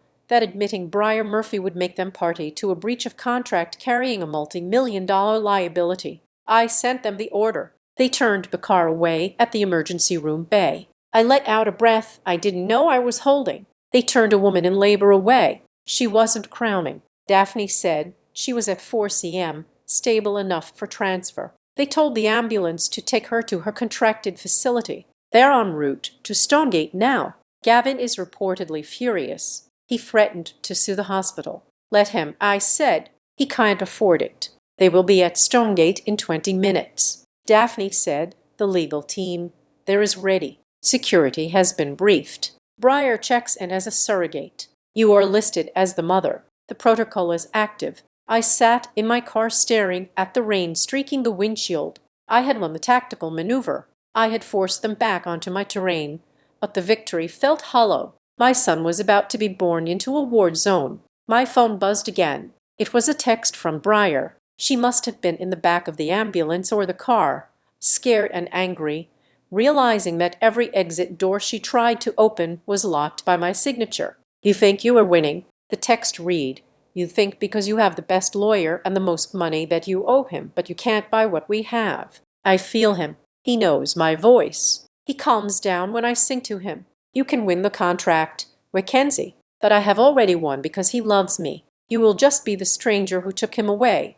I stared at the glowing screen. It was the last weapon. She had the attempt to inflict a wound that would never heal. She wanted me to believe that I was the kidnapper. She wanted me to doubt my own motherhood. But I looked at the dashboard of my car. I looked at the car seat in the back. I looked at the folder of evidence that proved I had fought for this child every single day, while she had simply drifted along on a tide of entitlement. I typed my reply slowly, my fingers steady. He is not a prize to be won. Briar, he is a child, and he will be loved the right way, not by people who lied to him, not by people who steal. He will be loved by the person who put him first, even when it broke her heart. Real love isn't built on betrayal. I hit send. Then I put the car in drive and headed toward Stonegate. The countdown was over. The last 14 days felt less like waiting for a birth and more like the final countdown of a bomb disposal operation. My life had contracted into a single razor, sharp focus. The inevitable moment, my phone would light up with the admission alert. I lived in a state of suspended animation. My studio apartment, once a place of refuge, had transformed into a staging ground. The small dining table was no longer used for meals. It was covered in stacks of paper, each pile clipped and labeled with the obsessive precision of a forensic accountant.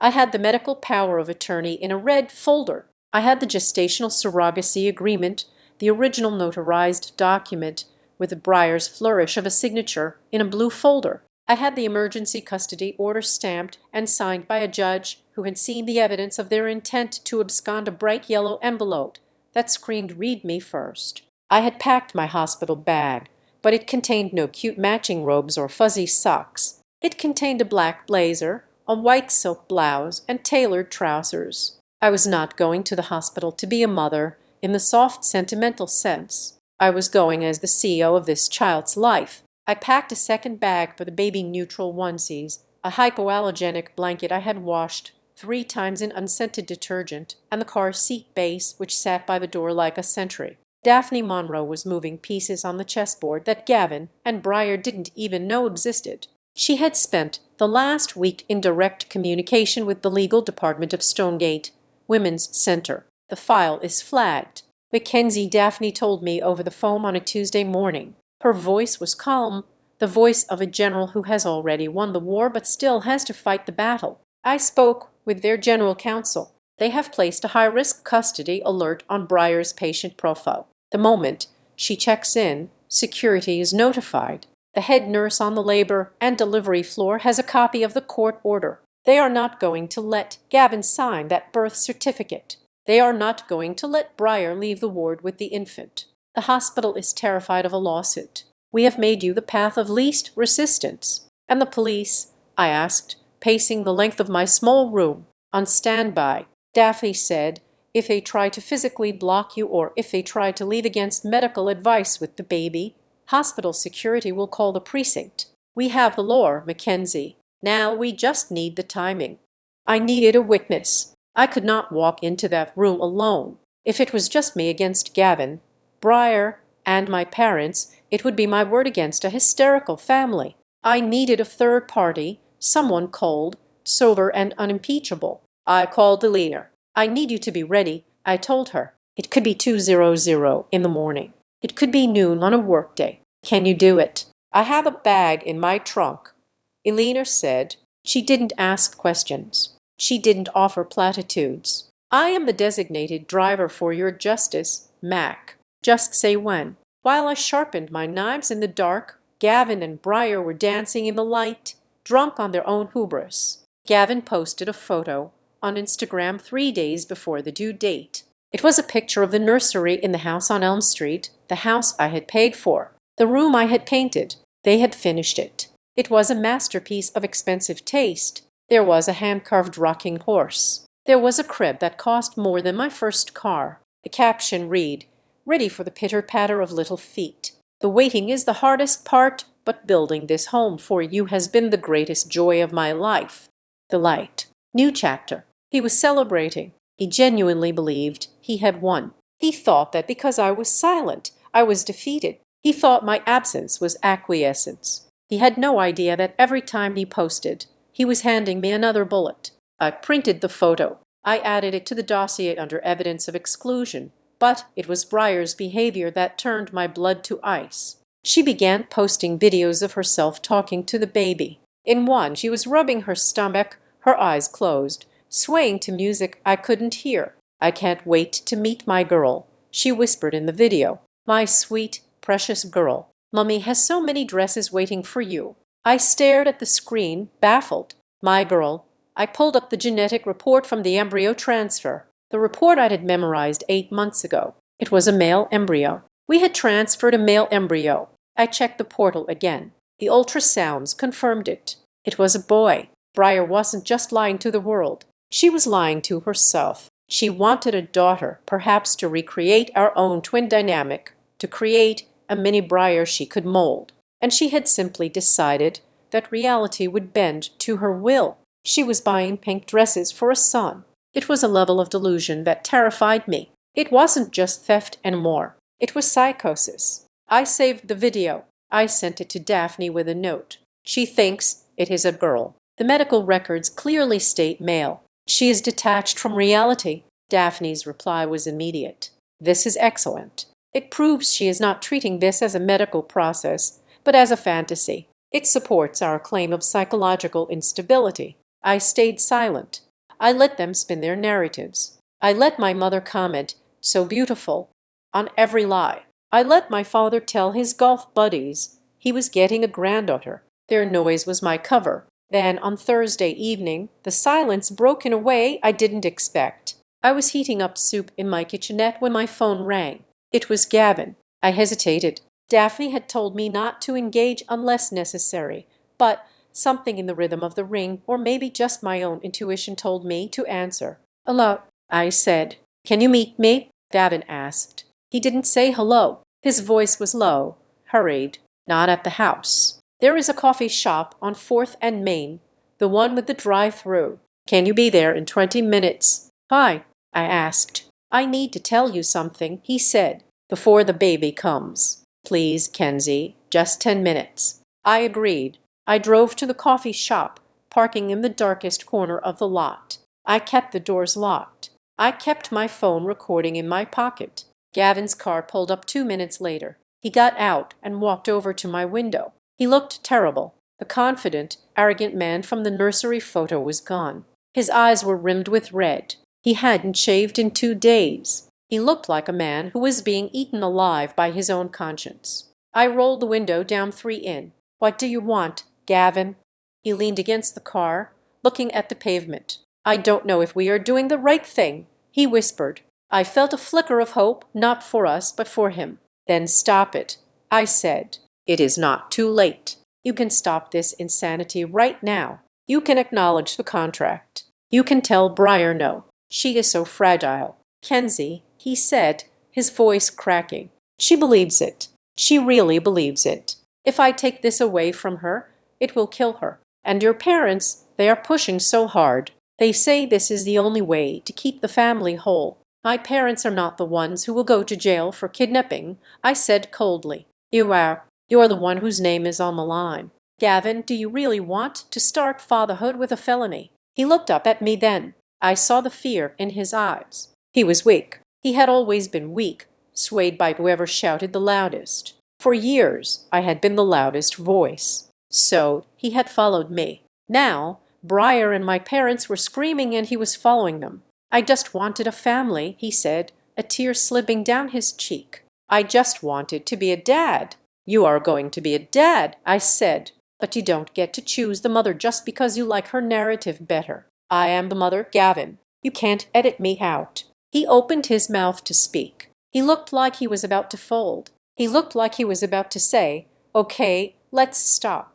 Then his phone buzzed in his pocket. He pulled it out. He looked at the screen. I saw the caller ID light up. Diane, my mother. Gavin stared at the screen for a long second. Then, physically, I saw the door close. He straightened his spine. He wiped the tear away. He put the phone back in his pocket without answering. But the spell was broken. The puppet strings had been pulled. "I can't," he said, his voice hardening again. "It is too late. The baby belongs with Briar. She loves him more. You are just cold." "Mackenzie, look at you. You're recording this, aren't you?" "Yes," I said. "See," he sneered, backing away. "That is why you shouldn't be a mother. You are a lawyer, not a mom." He got back in his car and drove away. I sat there for a moment, letting the adrenaline subside. He had come close to the edge, looked down at the truth, and decided the lie was safer. I felt a finality settle over me. There was no saving him. I drove back to the studio. I didn't sleep. I sat in the rocking chair staring at the empty crib, waiting. A call came at 4:30 in the morning. It wasn't Gavin. It wasn't my parents. It was the automated notification from the Stonegate patient portal, linked to the insurance ID I had memorized. Patient admitted Murphy. Briar unit labor and delivery status active labor. This was it. I stood up. I felt strangely calm. The shaking was gone. The fear was gone. There was only the mission. I called the leaner. Go was all I said. I called Daphne. "She is checked in. I am already up." Daphne said, "I am contacting the hospital legal desk now. The security team will be at the elevator. Meet me in the lobby in 20 minutes.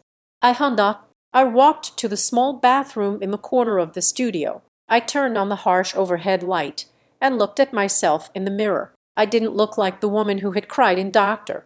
Evans' office a year ago. I didn't look like the woman who had begged her husband to love her. My face was pale, but my eyes were dark and steady. I applied a coat of red lipstick, my war paint. I brushed my hair back into a sleek, severe bun. I put on the black blazer. I picked up the dossier. "I am not going there to beg," I said to my reflection, my voice echoing in the small tiled room. "I am not going there to ask for permission. I am going to collect what is mine." I grabbed the car seat. I walked out of the studio and into the pre-dawn darkness. The countdown was over. The explosion was about to begin. The automatic doors of Stonegate Women's Center slid open with a pneumatic hiss that sounded like a seal breaking. The air inside was crisp, smelling of floor wax and antiseptic, the scent of controlled chaos. I walked in the center of a phalanx. To my left was Daphne Monroe, carrying her leather briefcase like a shield.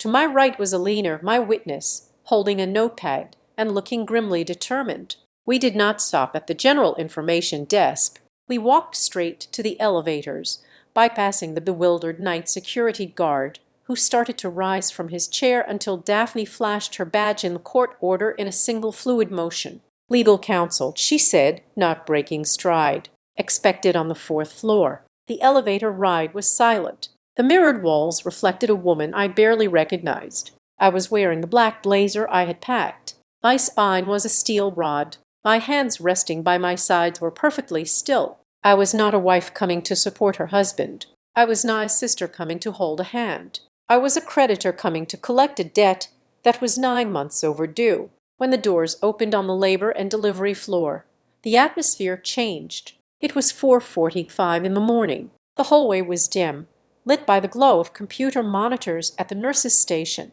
A head nurse, a woman with graying hair, pulled into a tight bun and a badge that read, "Charge Nurse Miller," looked up as we approached. Her eyes widened slightly as she recognized me, or rather recognized the situation. "Mrs. Murphy?" she asked, standing up. "MS. Murphy," I corrected gently. "Mackenzie, this is my attorney, Daphne Monroe." Daphne stepped forward, placing the yellow envelope on the high counter. We are here pursuant to the emergency custody order filed with Judge Holloway regarding the patient in room 412. Briar Murphy, we need to verify that the security protocols are active. Nurse Miller didn't even look at the papers. She tapped her keyboard, her face illuminated by the blue light of the screen. The flag is on the file, she confirmed, her voice low. Patient admitted at 4 c.m. She is currently at 8. We have security stationed at the fire exit. As per the risk assessment, Dr. Anderson is the attending physician. She has been briefed that no birth certificate paperwork is to be issued to the biological father without your wet signature and the access. Daphne asked, "You are the legal mother." Nurse Miller said, looking me in the eye, "You have unrestricted access. The father, Mr. Murphy, has been trying to bar entry to anyone but family. But legally, you are the only parent on record who matters right now." "Thank you," I said. "They are in room 412, the nurse said, pointing down the hall. "It is a bit loud in there." I nodded. I turned to Elena. "Stay by the door. Record the time of entry. If anyone touches me, you call the police immediately." "Got it," Elena whispered. I walked down the corridor. The floor tiles were speckled gray, counting down the steps to the end of my marriage and the beginning of my motherhood. I could hear voices before I even reached the door. "You can do this, sweetie. Just breathe." That was my mother, Diane. "She is doing great. She is a natural." That was my father, Frank. "I am right here, Bri. I am not going anywhere." That was Gavin. They were a closed ecosystem, a perfect hermetic bubble of delusion. I did knock. I pushed the heavy door open and stepped inside. The room was bathed in the warm golden light of the bedside lamps, a stark contrast to the harsh hallway. Briar was propped up in the bed, sweat matting her hair to her forehead, her face contorted in a grimace of pain. Gavin was standing by her left shoulder, wiping her face with a cloth. My parents were at the foot of the bed for a split second. No one moved. It was a tableau of a family interrupted. Then Gavin looked up. The color drained from his face, so fast it looked like a physical shutter closing. "Mackenzie," he breathed. The name hit the room like a grenade. My mother spun around. Her eyes went wide, then narrowed into slits of fury. "What are you doing here? We told you to stay away. This is a private moment."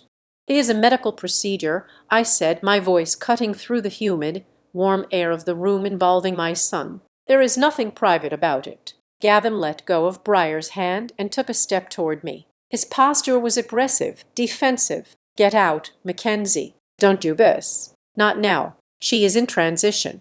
You are going to stress her out." "I am not doing anything, Gavin," I said, holding my ground. Daphne stepped up beside me, silently, presenting the clipboard with the court order. "I am simply executing the document you signed. Article 14. I am required to be present for the birth, to authorize the release of the child." "She is ruining it." Briar wailed from the bed. It was a high-thin sound. "Get her out. She is stealing my moment." "Security." My father barked, looking around for a call button. "Call security. Get this woman out of here." "Security is already here." "Frank," Daphne said coolly. 2 uniformed hospital security guards stepped into the doorway behind us. They weren't looking at me. They were looking at my father, who had started to advance toward me with his fists clenched. "Sir," one of the guards said, his voice bored but heavy with threat. "Step back, Miss. Murphy has the legal right to be here. If you cause a disturbance, we will escort you from the building." Frank froze. He looked at the guards, then at me. "She is your daughter," he hissed. "Briar is your sister. How can you be so cold? Family is supposed to protect each other." "Family," I repeated, the word tasting like ash in my mouth. "Family doesn't plot to kidnap a child for 9 months. Family doesn't lie about dilation. Family doesn't write names on a birth certificate. We were doing it for the baby." Diane screamed. She was crying now, ugly hysterical tears. "He needs a mother who is warm, who is present. Look at you. You are dressed for a board meeting. You don't have a maternal bone in your body. I am dressed for court." I corrected her, "because that is where you forced me to live." I walked past them. I walked past the hatred in my mother's eyes and the impotence in my father's stance. I walked to the side of the bed opposite Gavin. Briar looked up at me. Her eyes were glassy, dilated with pain and adrenaline. She looked young, terrified, and for a second I felt a flicker of the old instinct, the twin instinct to comfort her. But then she spoke. "He is mine," she wheezed, clutching her stomach, as another contraction hit. "I feel him, Kenzie. You don't know. You don't know what it is like. He knows my heartbeat. He calms down when I speak. You can't paper over a bond. It is spiritual." She was playing the card Valerie had warned me about, the mystical bond defense. I looked down at her. I didn't yell. I didn't cry. I leaned in close so only she and Gavin could hear me clearly. "You feel him?"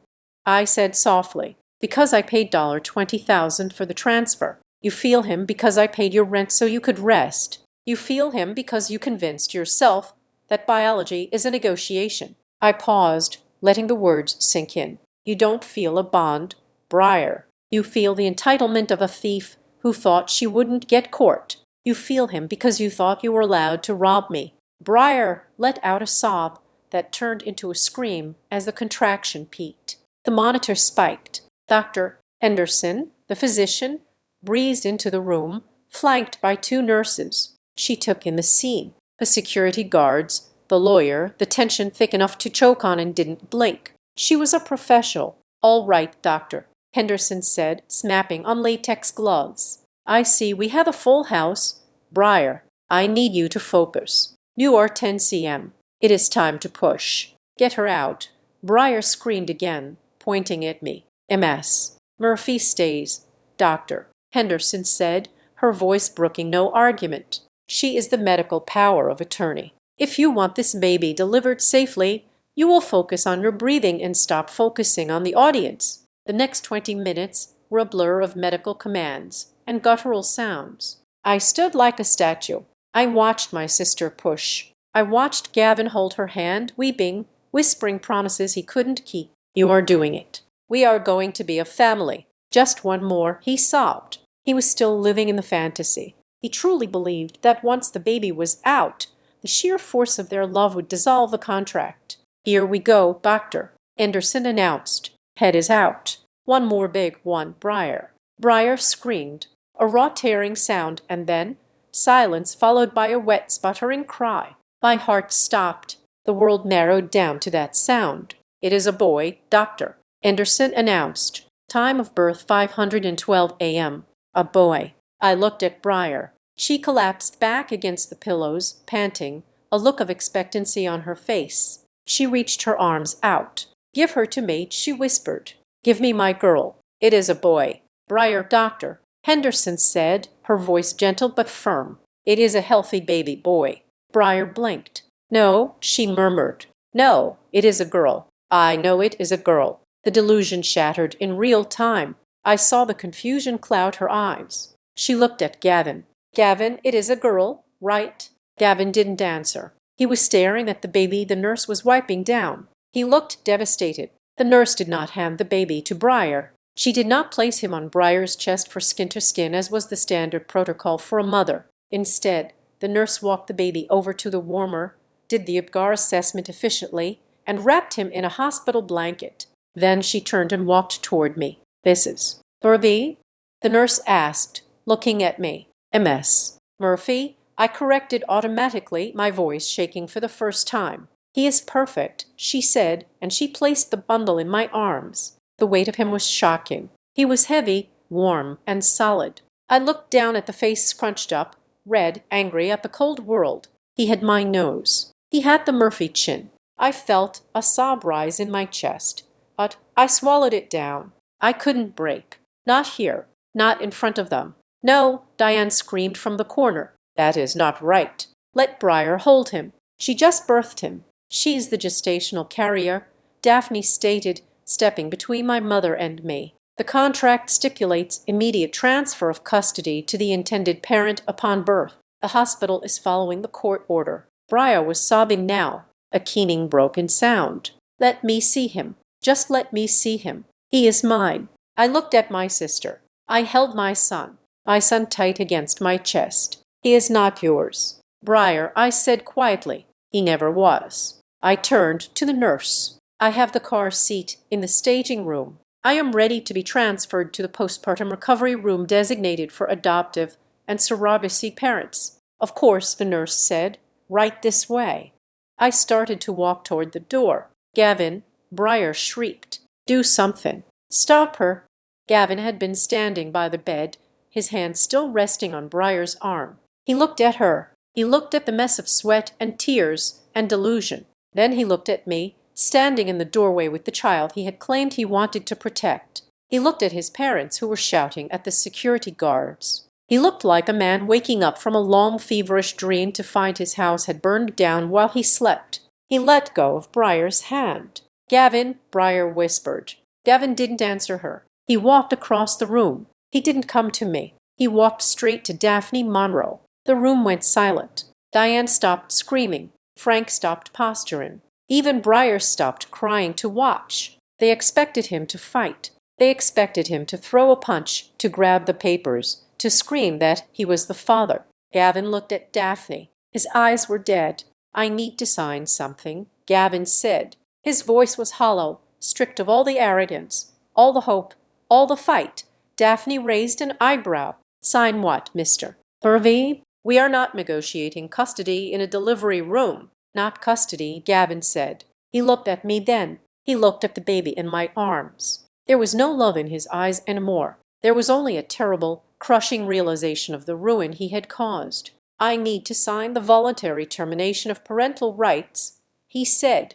But, Diane gasped. Gavin, no, I need to sign it, Gavin repeated, his voice rising, cracking with a sudden violent intensity. Right now. Get the paper. I am done. The silence in the delivery room was absolute. It was the kind of silence that follows a structural collapse, the dust settling over the ruins of what used to be a family. Gavin stood in the center of the wreckage, looking at me with eyes that were no longer calculating or affectionate. They were simply exhausted. Daphne Monroe did not miss a beat. She did not gasp. She did not gloat. She simply reached into her briefcase and pulled out a document that was stapled and flagged with a yellow sticky note. It was the stipulation for sole legal and physical custody. This grants Mackenzie Murphy full decision-making authority regarding medical, educational, and religious upbringing, Daphne said, her voice echoing off the tile walls. It restricts your visitation to supervised intervals at the discretion of the mother. It mandates maximum state guideline child support plus the reimbursement of all surrogacy-related medical costs. Is that what you want to sign, Mr. Hervey? Gavin, my mother, Diane shrieked. She lunged forward, grabbing his arm. Do not sign that you are tired. You are emotional. We can fix this. We can go to mediation. Gavin ripped his arm away from her grip with a violence that made her stumble back. There is no fixing this, Diane, Gavin said. His voice was shaking, but it was loud. Look at her. Look at Briar. He pointed to the bed. Briar was staring at the ceiling, muttering about pink dresses and how the ultrasound was wrong. She was completely untethered from reality. I can't raise a child in this, Gavin said, his voice cracking. I thought we were building a family, but we weren't. We were building a trap for Mackenzie. And I am done holding the shovel. You are a coward, my father. Frank roared. After everything we did for you, we took you in. We treated you like a son.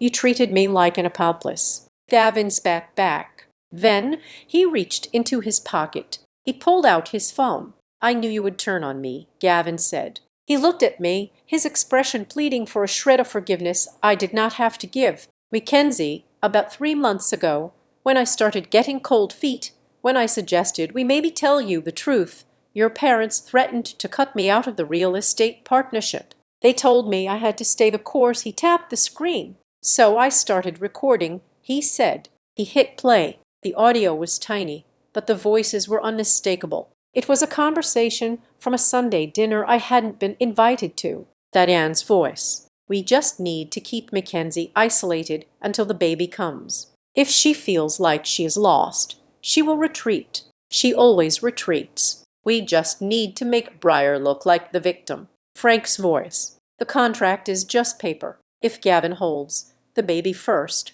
possession is 910N of the law. We just need to push Mackenzie out of the picture physically. Change the locks if you have to. Briar's voice. She doesn't deserve him anyway. She's too cold. She treats him like a spreadsheet.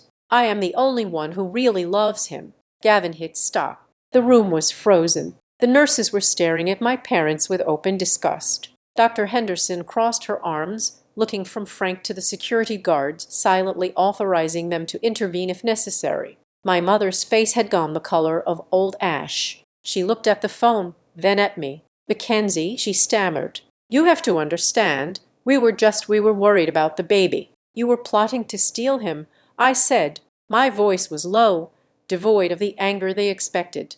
I felt nothing for them. The cord had been cut long before the doctor used her scissors today. "You were conspiring to alienate a mother from her child. That is not love, Mom. That is a crime." I turned to Gavin. "Sign the papers." Gavin took the clipboard from Daphne. He did not hesitate. He signed his name on the line for father. He signed the waiver of notice. He signed the agreement to pay 100% of the legal fees. "I am sorry," he whispered as he handed the clipboard back to Daphne. "I know it doesn't matter now, but I didn't want him to grow up in a lie. He deserves the truth, and the truth is you are the only one who fought for him fairly."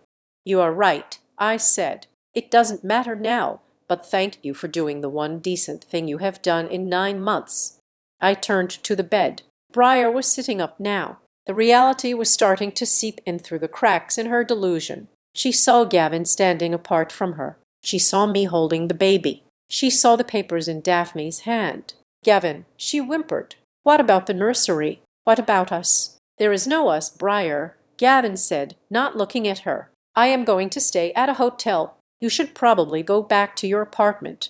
Briar let out a sound that was half laugh, half sob. "I am the mom. Everyone says so." "Mom said so." I stepped closer to the bed. I adjusted the blanket around my son Thomas. I had already named him in my heart. "Briar," I said. She looked at me. Her eyes were wet, red-rimmed, and full of a terrifying emptiness. "You thought this was a performance," I said. "You thought if you wore the costumes and said the lines and posted the pictures, you would get the role. You thought motherhood was about the attention." I looked down at Thomas. He was sleeping, oblivious to the war that had been fought for his existence. "Motherhood is not a role you auditioned for," I said, looking back at her. "And you have chosen the wrong stage." I turned to Daphne. "Are we clear to leave?" "The hospital has cleared the discharge to you," Daphne said. "The security team will escort us to the car. I will file the restraining order and the custody stipulation with the clerk's office at 9:00 sharp."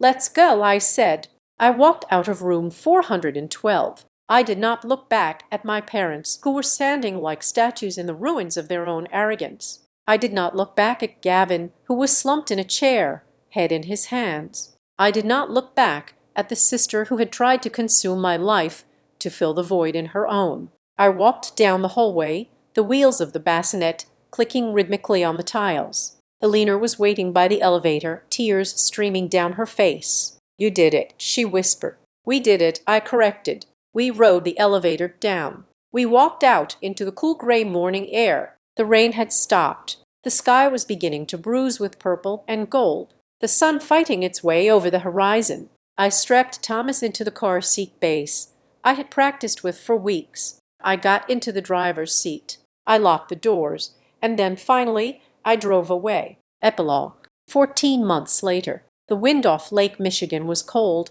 but the sun was bright. I adjusted Thomas's hat, pulling the knit cap down over his ears. He giggled, grabbing my finger with a grip that was surprisingly strong. We were in Chicago. I had moved 3 weeks after the birth. I sold the house on Elm Street without ever stepping foot inside it again. I let the lawyers handle the liquidation of the furniture, the dismantling of the nursery Gavin had built. I took the money, my share, plus the reimbursement Gavin had agreed to, and I bought a brownstone in a quiet, family-friendly neighborhood in Lincoln Park. I had a new job as a director of risk management for a logistics firm. The hours were better. The pay was higher, but mostly no one knew my name. No one knew the story of the Murphy twins. I had no contact with my parents. Daphne had secured a permanent protective order based on the harassment and the conspiracy revealed in Gavin's recording. They were legally barred from coming within 500 feet of Thomas or me. They sent cards to a P.O. box that Daphne's paralegal checked and shredded once a month. Gavin sent checks. He sent them on the first of every month like clockwork. He had moved to the West Coast, taking a job in Seattle. He had seen Thomas twice for 2 hours each time in a supervised visitation center. He was awkward, sad, and distant. He was a stranger to my son, and Thomas looked at him with polite curiosity. Nothing more. Briar had vanished into the background noise of social media. Elena told me she had moved back in with our parents, that she was posting vague spiritual quotes about healing and betrayal. She was still the victim in her own story. I didn't care. Her narrative had no power over me anymore because I wasn't reading the book. I sat on a park bench watching Thomas try to wobble toward a pigeon. He fell onto his padded bottom and laughed, looking back at me for reassurance. "I see you," I called out to him. "You are okay. Get up." He stood up. He kept going. I took a deep breath of the crisp air. For so long I had thought my life was a timeline that had been broken. I thought I had to fix it, to tape it back together with contracts and strategies. But looking at my son, I realized the timeline hadn't broken. It had just curved. I had built a fortress to protect him. I had turned my heart into a vault and my mind into a weapon. I had done things that nice girls don't do. I had recorded conversations. I had tracked finances. I had been cold, and because of that my son was safe. He was happy. He was loved for exactly who he was, not for the fantasy he could fulfill for broken people. I picked Thomas up, pressing a kiss to his cool cheek. He smelled like wind and baby shampoo. "Let's go home," I whispered to him. We walked back toward the brownstone, leaving the shadows of the past where they belonged behind us. They thought they could write the story of my life. They thought they could edit me out of the picture and replace me with a softer, more compliant version. They thought biology was a suggestion and the law was a nuisance. But they forgot the first rule of risk management: never underestimate the person who has nothing left to lose. They thought they were writing a tragedy about a barren woman, that the person who signed the final line of their ending was Gavin, and the person who closed the book was me. Thank you so much for listening to this story. It was a journey of betrayal, strategy, and ultimate justice, and I hope it resonated with you. I would love to know where you are tuning in from today. Are you listening on your commute, while cooking dinner, or maybe relaxing before bed? Please leave a comment below with your location and your thoughts on Mackenzie's decision. Did she go too far, or was she completely justified? If you enjoyed this story, please subscribe to Azad Revenge Stories. Hit the like button to support the channel, and don't forget to press the hype button so this story can reach and inspire even more people. Your support means the world to us. Thanks for watching.